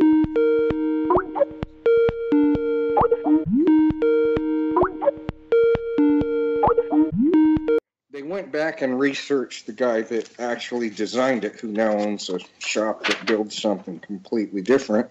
But he said your system in its movement with turning the handle. But anyway, they went back and researched the guy that actually designed it, who now owns a shop that builds something completely different. But he said basically the only thing that seals off all 7 windows, all 7 turnkeys that open and close that, which is directly connected to the outside at a -8 torr, is 2 tiny little O-rings. Now, mind you, you've got to be able to service this thing, and it's been up there for, what, almost 20 years? Yeah, 20 years. And these are moving part O-rings. These things would need to be replaced all the time. I could throw out a number, but it would be a guesstimate, but probably every 2 to 3 weeks if you're opening and closing it a lot. 2 to 3 weeks? Depending on how much they opened and closed it. Wow. And that's even considering those tiny little O-rings would hold up to that high a vacuum, which I'm telling you, there's no way you're going to have an O-ring that is dynamic that's going to hold at that vacuum. You have to compress that O-ring pretty solid to keep it from losing vacuum. Wow. Incredible. Or losing pressure in the cupola. There's no way. No way. And then there's 7 windows, and you're telling me that out of 14 O-rings, none of them have ever failed in 20 years. Right. Yeah. Good. Excellent. We're on with subject matter expert Jerry from Utah. We're talking about industrial vacuums, and we left off with the ISS being a physical impossibility because all the things they advertise up there, there's way too many moving parts, way too many high-pressure systems for this thing to be a reality. Yes, you believe that is true, right? The ISS is a piece of junk. There's no way it can do what they say it can do. No. Cool. Where do you want to go from here? Like when I was at the fab and I was doing maintenance repair work. We had a team literally 24/7. We never closed down. And we all had our own tool sets that we were assigned to. And it was because those things are very temperate. They're very, what do you want to call it? They're finicky, yeah. They're very finicky. Yeah. And so you've got to be ready to fix those things quick, especially up there if something's going to go wrong. Right. And I mean, if you, like, for example, let's say you were hired to go up there like Bruce Willis in Armageddon. Yeah. And to be a machine shop guy up there, right? I can't even imagine what you would have to bring with you just so you'd feel somewhat competent to do what you needed to be done. Yeah? Yeah, yeah. And the funny part is it's like they just keep inventing stuff to do things, right? Oh, right. You got to go to the bathroom. Oh, well, we got a thing that turns the stuff into this and that. And it's just a brush over how it does it. They never get into the real science of how it works. Right. Most of the time. But you start, I started looking at those solar panels today. Mm-hmm. I'm like, okay, how big are they? And then I started, well, how much does it take just to power one pump? And then I'm thinking, okay, you got the pump, you got the electrolysis, you got the lights, you got the, you got the oxygen. There's so many things to power up. Right. I just can't even fathom the load on the electricity. Oh my God. And the daily maintenance. You know what always bothered me, and it's bothered several people that have looked at the ISS. When do you see an astronaut with a frickin' wrench or any tool for that matter? They should be working. There should be dedicated guys up there working on things, like you said, all the time. There should be a maintenance sheet. In fact, any Navy guy will tell you this. On a Navy ship, you're always working on stuff. Always, always, always. And yet the only thing you see is these guys floating around in their khakis and their polo shirts and their socks. Yeah. Not a care in the world. It drives me insane. Not to mention the little thing like somebody mentioned. It's like, look, you get a micrometeor, again, if you believe in space, the size of a nickel that punches into that, you're doomed. You could say you can say what you want about patching something, but if it's negative, whatever, let's say it's -9 torr outside that space station, that's it. It is over. Oh, right? Yeah. Yeah. And then the job I'm doing right now, ironically, I'm actually, we're working on some, I can't disclose what, but we're working on something for solar panels, and we actually test those solar panels. And let me tell you, those things are fragile. I mean, really fragile. So even the tiniest space rock, and they're. Oh, yeah. If you dropped your cell phone on them, they'd break. Wow. But I'm sure they put some kind of a coating, or not coating. Oh, sure. But still, they're very sensitive. Any banging around, those things would be history. Yeah. We don't even have.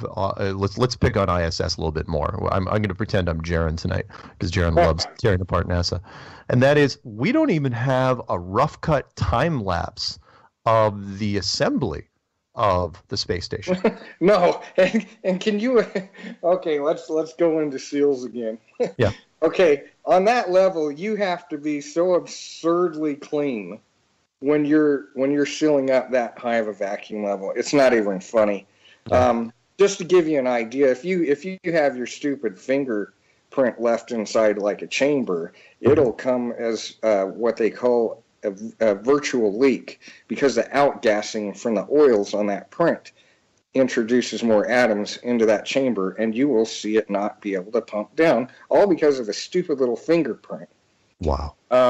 It's insane. But if you have like a little tiny hair or a little tiny speck of dust on the O-ring, mm-hmm. and you think it's clean, we've wiped it down with IPA, isopropanol, and we put it in there with the vacuum grease and sealed it up, and then you go to pump it down, and then all of a sudden you're like, it's not pumping down. You take it back apart, and this is in a clean room. You've got the full bunny suit on, gloves, hairnet, glasses, mouth guard, the whole nine, and you still can't be clean enough. It's insane. And sometimes you have to, and you've got to replace those O-rings constantly. We have a healthy supply of those O-rings around because they constantly need to be changed. Yeah. Yeah, I know, and the industrial valve guy that I talked to 2 years ago said in his statement the same thing, which was there's so much maintenance, and the tolerances, when you're the O-rings and when you're fitting the doors, the tolerances are so extreme that there is no margin for error ever, to where you're constantly machining new parts, constantly adjusting seals, and we never ever see that ever. Well, heck, let's go the opposite direction. We never even see him close a freaking hatch. Oh, I mean, no. in the military submarines, and we've all seen it in the movies and documentaries, you walk through one section, you close the door behind you, and you go to the next section, because if there's a leak, you don't want the whole submarine to go down. The ISS apparently is the opposite of that. Oh, yeah. Where they need, but I get it, because if you're going to do filming and you want to make sure there's as much uninterrupted footage as possible, you need these guys floating through multiple sections. And that gives the illusion that everything's great and everything's cool and we can just ship things up there. Instead of shipping O-ring parts, because every piece would be so meticulous and every piece would be padded so much and weigh so much, and yet they're being sent guitars, flutes, gorilla suits, every NFL jersey apparently from every team, because it was done before the playoffs even started. It's just mind-blowing. Okay, anyway, what else do you want to throw in there before eventually, I'm hoping we can take a few calls tonight. What else you got for me? Anything fun? Let's see. I got to bag a little bit. I don't like bagging, but some people are just too easy. What do you want to go after? That Don Petit. Okay. What is his marketing? It's like he sounds like he's talking to kindergartners every time he talks. Right. It's like we're slow class or something. Right. The man that said we lost the technology to go back to the moon. Exactly. Yeah. He just drives me nuts listening to. I'm honestly embarrassed every time he gets on. It's like, that's the guy, that's your press secretary, that's who you want out in front of the cameras, because the way he's explaining it is not very. I mean, I know he seems sort of convinced. He's just reading what they told him to, and it's like I have no doubt he believes it, but it sounds so hollow from him. Right. It's like, oh yeah, we just don't have the. He kind of who he sounds like? He sounds like Marty McFly's dad in Back to the Future, in the first one. That's, if you put Marty McFly's dad, McFly, you put him in front of the camera. That's what he kind of sounds like. He'd probably be better than. He'd probably be better. Yeah. Oh my God, it's horrible. Who else do you want to go after? Anybody? I want to talk a little bit more about the O-rings. Okay. Because there are many different kinds, and they manufacture them according to what you need. There's a permeability rating on them that will change according to the temperature that they're placed in, and the pressure that they're actually compressed will change as well. And basically, you've got like a nitrile, a Viton, a EPDM, silicone, neoprene, hydrogenated. And then there's a PTFE. And the one that has the greatest range, like from hot to cold, is good from negative 300 Fahrenheit to 500 degrees Fahrenheit. So that's quite a range. That's none of the other ones are even remotely close. That's definitely the best one out of the lot for that type of O-ring. Yeah. But still, that's well under the range that we're supposed to be in the thermosphere. Good point. And then so most people are familiar with the standard, nitrile or rubberish silicone or neoprene O-rings, right? Right. Well, they actually have, when you get into ultra, like extreme high vacuum, you want to guess what the vacuum on the moon is? Negative. To science. Are we talking about torr? Measurements in torr now? Negative 10. Negative 11. Close. Yeah, good guess. So anyway, they go into a different, when you get into that high, those other types start to become no good because the permeability of them, they just won't handle it. So what they actually have to do is go to soft metals. Right. So they'll use like a copper, they'll use a copper ring. Yeah. And the way it works, and they also use silver. Interestingly enough, the copper melts at 1984 Fahrenheit. Right. Silver melts at 1763. Okay. So the thing about these type of O-rings or gaskets are they're a one-use time. You can't reuse. That's it. One and done. Yes, melt it down, make another one. Oh, wow. So the way they work is there's a channel and a knife.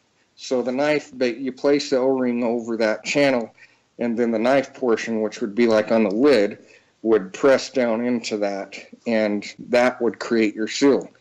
With the soft metals, it does better. But in order for those to work, the metal that it's connecting, like on the door and the base, those actually have to be highly polished. And that's how fine it has to be to contain that sort of a vacuum. I mean, it's insane. That's amazing. That kind of reminds me of when you were saying you have to abandon one material for another. Most people know that your average Lamborghini, all the normal cars use rubber wheels, but when you get up to like rocket cars, like the cars that break the speed of sound, there is no rubber made that can handle those speeds because the centrifugal force just shreds them. Yeah, they have to switch to ceramic wheels. If you're wondering what those are, it's basically rock. You basically having wheels made out of rock and hope to God your shock absorbers handle it. And you're basically talking Flintstone wheels because that way at least you know that they're not going to tear apart at the high RPMs. So, is a good way to think about the ISS because I mean the pressure in the ISS compared to the atmospheric pressure around it is like many times greater than what a tire is. But have you ever seen a tire blow? Yep. Insane. Oh man, I just wanted to say I am loving this conversation because you're just hitting on those physical things that people cannot dispute. Right. Oh my God, it's so frustrating because but you're presenting it in such a good way. I'm loving this. I'm loving it. I'm glad. Go ahead. Go ahead. No, I was just going to ask if you could talk a little bit more about the cupola stuff because I've always looked at that and wondered how in the hell does that stay sealed? With a crank that goes outside. I got you. So so it's like a little hatch on a submarine, but yet it's in space. So how exactly does that work? Jerry, would you like to chime in at all? You want to reiterate anything? Yeah. Basically, what happens is those O-rings, in theory, roll as it's turning. Well, anytime you move anything on something else, you've got friction. So first and foremost, it would need to be lubricated constantly.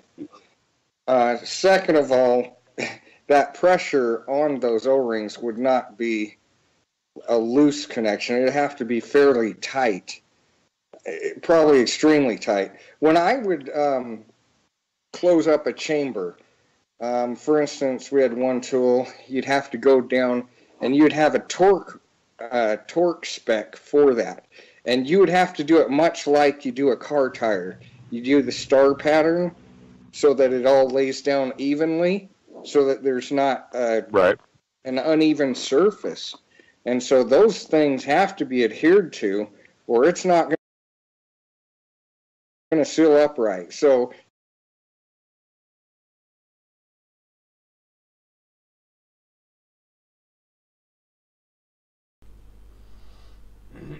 So these number plates are flat, but they cannot really convince me that the Earth is not spherical or oblong, rather.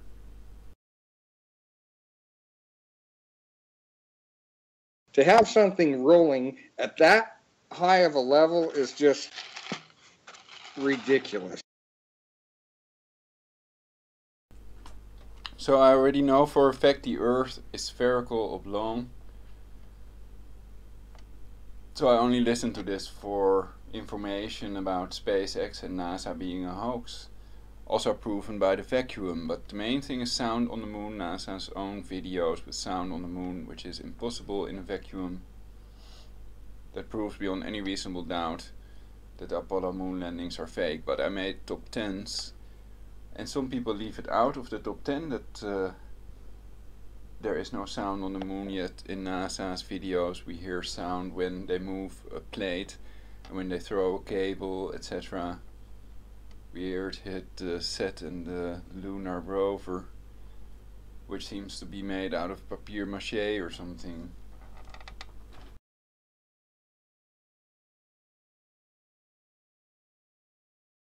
There's no way in space that would work under that vacuum.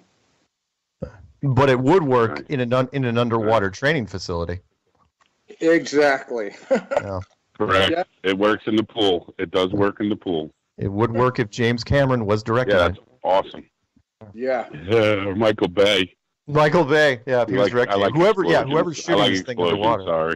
I keep thinking when I keep watching the scenes of the ISS, because I know NASA steals from everybody steals from everybody else, but I keep thinking of the 1989 movie The Abyss, where James Cameron had to invent an underwater scene where he took these giant swimming pools, but they were outdoors so they could lower stuff in and really easily. And they filled the top of the pool with layers and layers of tiny black rubber balls to where it blocked out. Not only could you simulate underwater situations, but where James Cameron had to invent an underwater scene where he took these giant swimming pools, but they were outdoors so they could lower stuff in and really easily. And they filled the top of the pool with layers and layers of tiny black rubber balls to where it blocked out all light. And when he did that, it was amazing because not only could you simulate underwater situations, but given the right lighting, you could also simulate space. Yeah. I just want to throw one more thing out there if you could touch on the spacesuits themselves. Why don't these guys look like the Michelin Man when they're out there? All right, Jerry. I was actually going to touch that topic. Can you do it in 2 minutes before the break? Can you start it in 2 minutes before the break? Yeah, I think so. Go, do it. Yeah.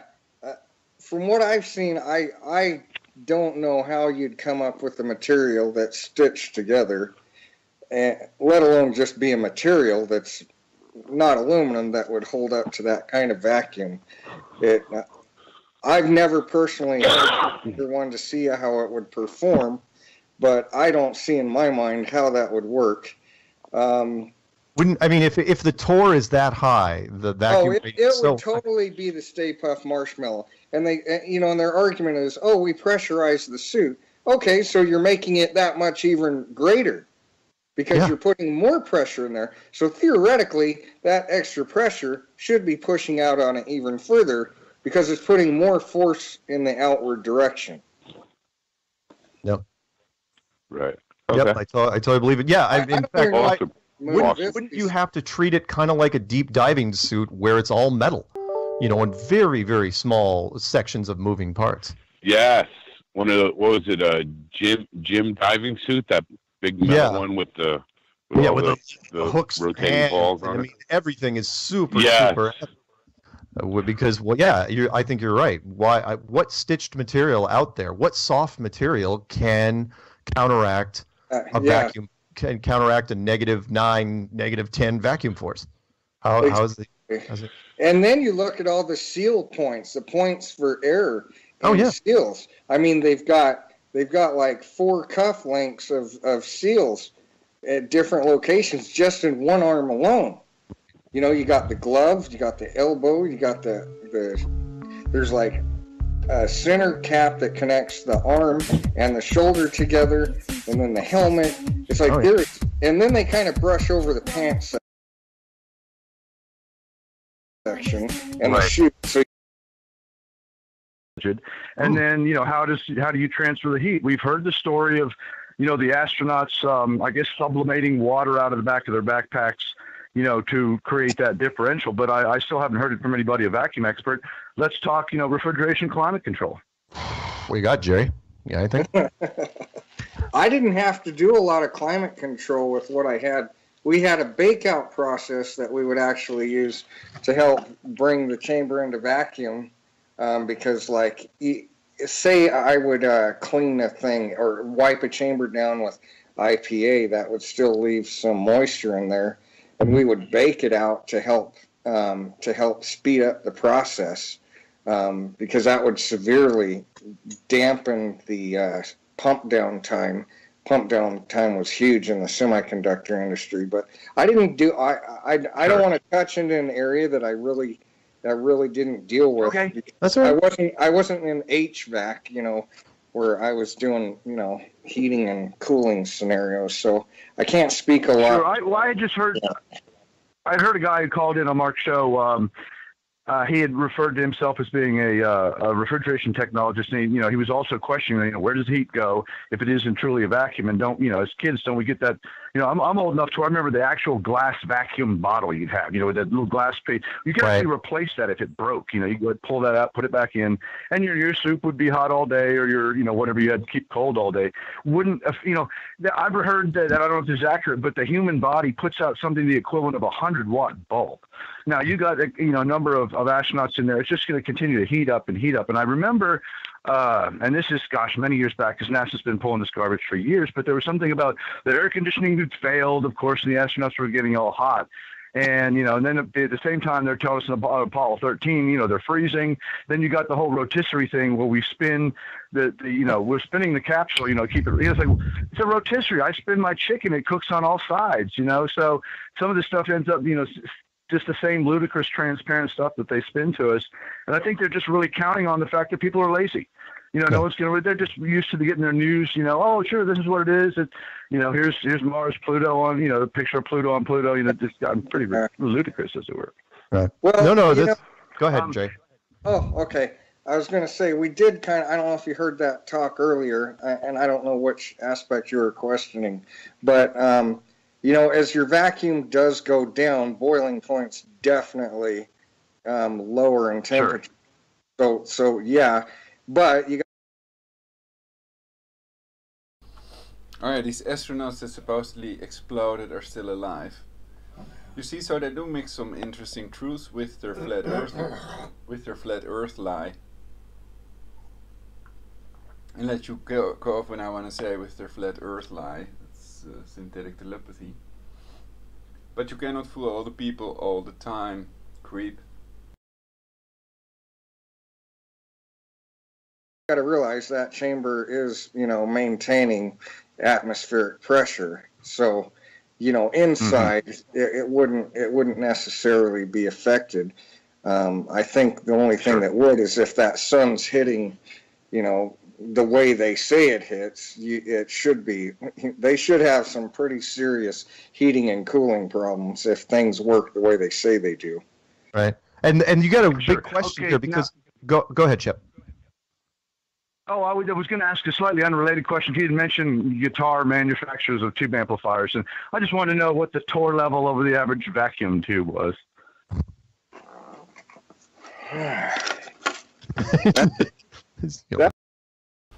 So the people doing this hoax are really creepy. They do human sacrifice to get rid of their enemies, Jesuits and Masons. They wanted Neuordnung, the Third Reich.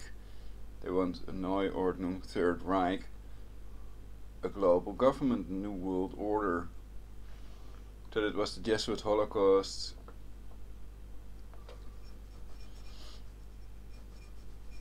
So I'm not denying the Jesuit Holocaust. What do you all think?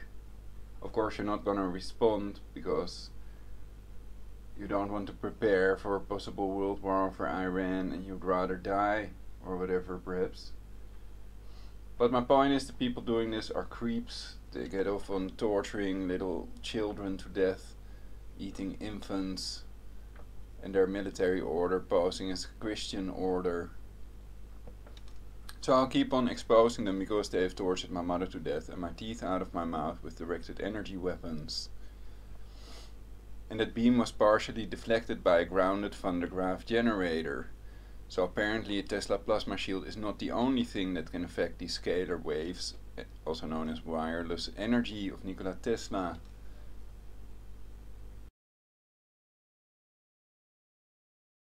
That's a I good gotta look that one up. Okay, while you're looking up. Well, I know what a TV is. Oh, what's TV tube? The old cathode ray TVs were -7 torque. Right. Oh. Okay. So got it. One other thing, Mark, I wanted to mention this, something you had mentioned a couple shows back, and you were talking about the metric system, and how in America, we were just holding on to the English system. Yeah. I want to make one point that the metric system, the meter was derived from the measurement of the so-called, ball Earth from the pole to the equator from a meridian that ran right through Paris, which is 1/10,000,000th of that distance. So the metric system is entirely ball Earth derived.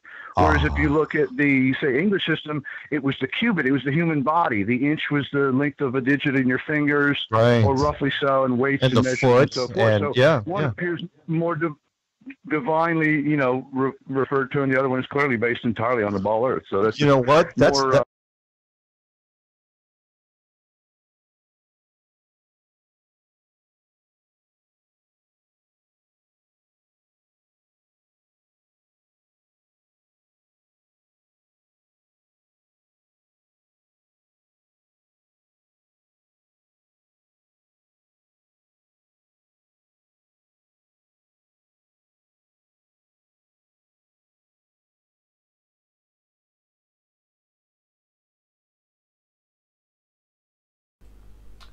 So they seem to block the hotkeys. I thought they'd work, but I've been explaining that these people that perpetrate this hoax are creeps.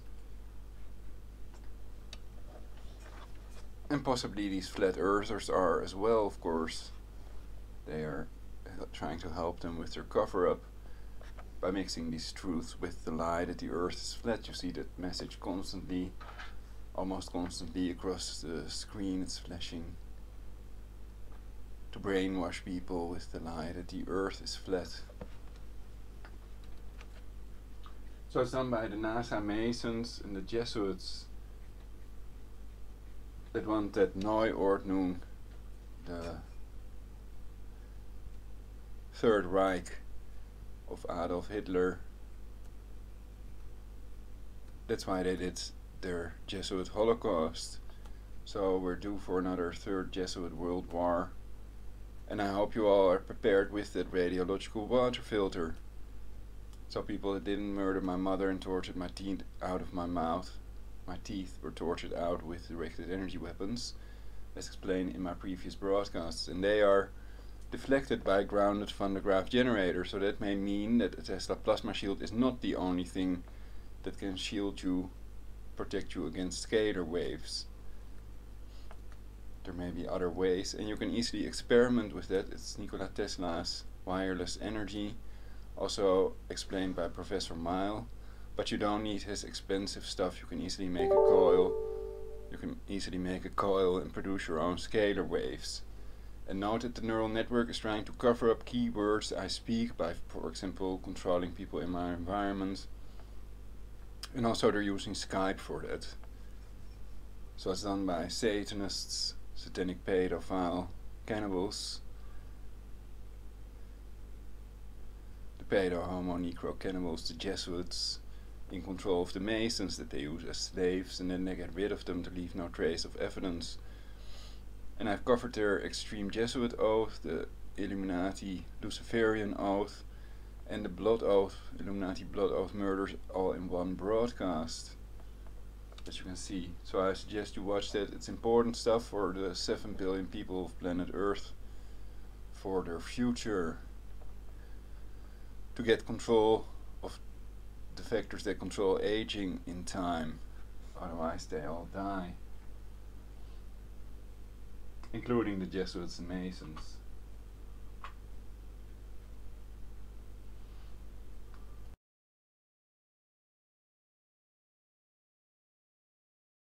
meat to chew on, if you will. I have not heard anyone mention that. That's fantastic. That the metric system is based on the sphere measurement, and the other system, whatever you want to call it, is based on us.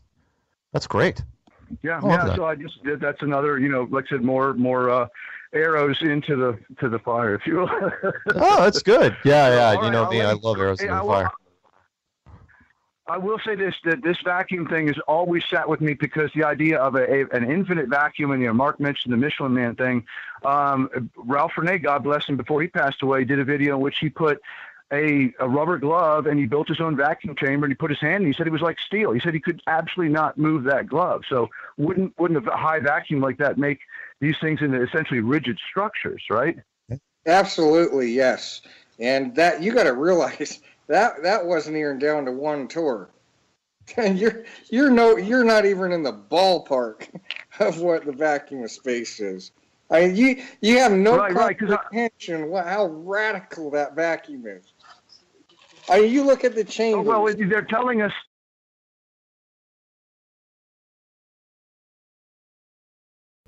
So we should not underestimate the Van Allen belts and the vacuum. Also the temperatures, you can look at the temperatures in space. So perhaps there are several reasons that manned space travel is impossible, but I think they do have satellites, and they do have a fake space station. They have something up there, if you can observe that from Earth.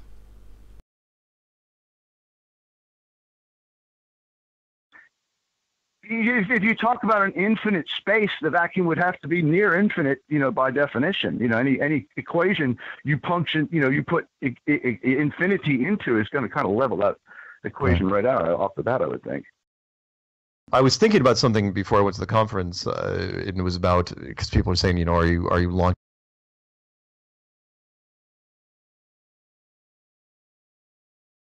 My father is saying vacuum literally means nothing, empty. That's the literal translation, the meaning of the word, etymology perhaps. And how do you know? You had Latin or something? Latin.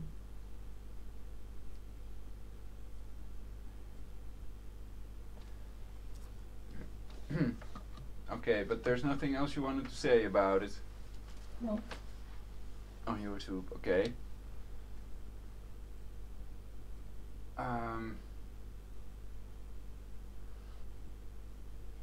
Well then, we finished dinner, so perhaps now is the time. Well, we can listen to some more of this. It goes on for 6 more minutes. And then I can give my opinion about the whole video. But so far there are a couple of interesting points. So one thing I can mention is not to underestimate the vacuum, the temperatures, and the Van Allen belts, of which there are 2 they have to get through to get to the moon. To place that camera on the moon, to have that live view of Earth, 720p or perhaps even 1080p, instead of little spots of Earth filmed from the ISS. It should be quite easy. So there's not one live view of Earth from space, only these satellites that take a picture, black and white, once in a while. So why is there no live color video? Is it to hide something? Are satellites real? And I said if you can observe them from space, from Earth I mean, if you can observe the satellites from Earth, then they have to be real, you could argue. And also, how do they explain Astra, for example, that you have to point the satellite dish exactly at the satellite for it to work? So I think satellites must be real, and I can think about it if that's proven beyond any reasonable doubt. So you say the satellite dish, well, perhaps they can have a signal that's only picked up if you point the dish exactly in that direction. You have wireless energy, scalar waves. But I doubt it. I doubt that that could be done.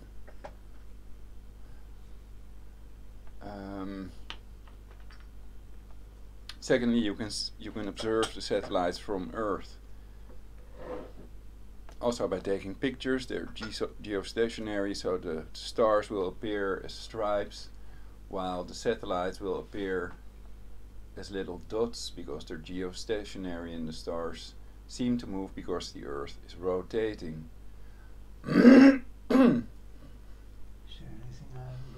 So that's why I think satellites are real. And I could even say that I think that's proven beyond any reasonable doubt. But then I first want to think about it a little bit longer. And the ISS might also be real, and if it's not that far out, I mean, you don't have to go through these Van Allen belts, then why not? It's not that far away. We also fly in planes. I think they are real as well.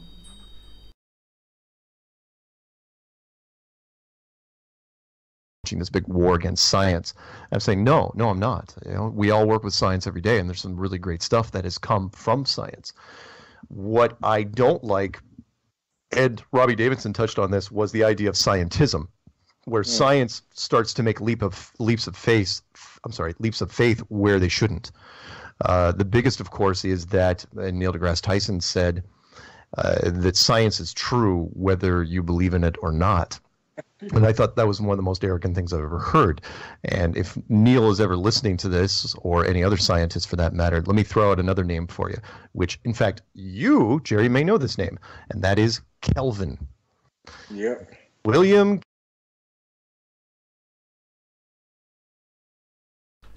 So is is the scientific method waterproof or not?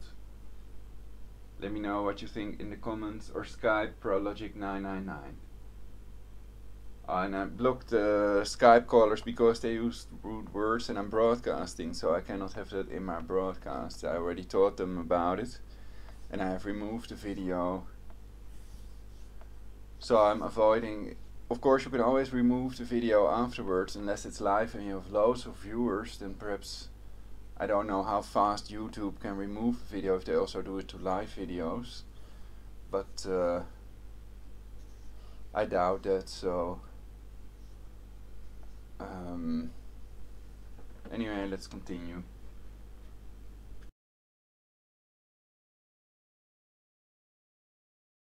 Kelvin. I gotta mention this guy because he sticks out like a sore thumb in the world of physics, and that is William Kelvin, who was raised in England, and he is the father of thermodynamics. Anyone that knows anything, you've wondered, it's like, where have I heard that name before? Absolute temperatures are measured in Kelvin. He was at the top of his game. He was knighted. He was absolutely, he blew Neil deGrasse Tyson out of the water in terms of accomplishments. Maybe not movie roles, but definitely accomplishments. Neil deGrasse Tyson can't hold a candle to him. Physicists use this guy's name in every university every single day. And yet, at the top of his career, when he was addressing all sorts of things like the Royal Society, he came out and said that heavier than air flight will never, ever happen. He also said that balloons are the only thing you're ever going to get up there, and he has no faith, not one molecule of faith, and notice how he said that, in the Aeronautical Society. And this was not something that was done a long time ago. He did not say this in the 1600s or the 1700s. He said this in 1900. And a few years later, they started building airplanes. Now, did he know that the internal combustion engine was going to huge leaps and they were going to figure out a way to make heavier than air flight? No, he did not. But the point was, he made the statement and he had no right saying it, and he was 100% positively, absolutely wrong. So when Neil deGrasse Tyson comes out and says that science is right no matter what, has no credibility whatsoever. Anyway, that being said, Jerry, would you like to plug anything before we let you go? Because unfortunately, the show is coming to a close. I'm getting ready to do a series. I decided after doing this show, I'm going to do a one, and I'm going to call it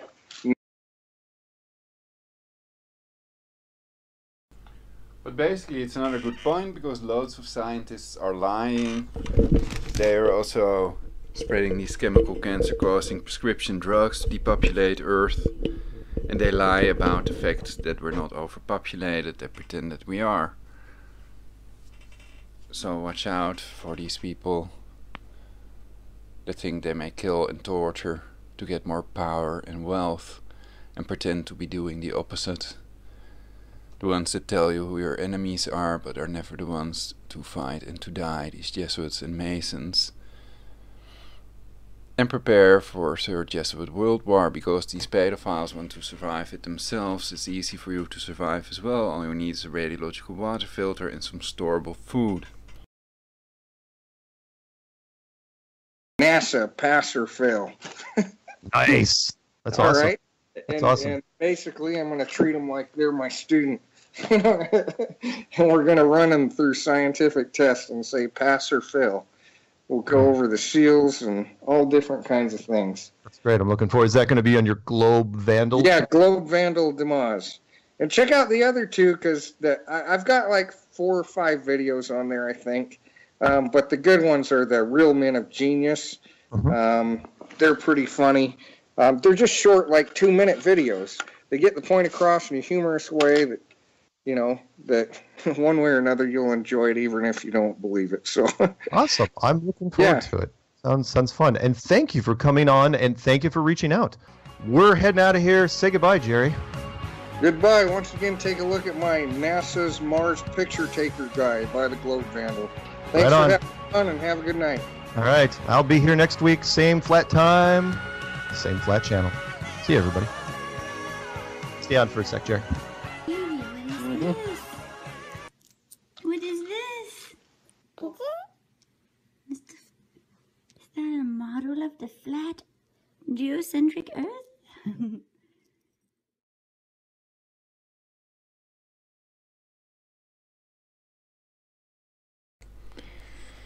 Okay, so I cannot really change my picture. I'm kind of angry. It's funny. So that's the reason for me to temporarily halt this broadcast for universal peace. Check out my other videos if this interests you already, about Apollo moon landing hoax and all the other NASA hoaxes. I've covered them all in one broadcast. So it's possible Hubble is fake, the Mars rover is fake, the Chinese Mars rover is fake, and that's clear from these desert squirrels on Mars. There are no desert squirrels, Mojave desert squirrels on Mars, you see. 2 pictures supposedly taken by NASA on Mars with their rover show these desert squirrels. Clearly recognizable, no doubt about it. So that's fake as well. And I can say that's proven beyond any reasonable doubt as well.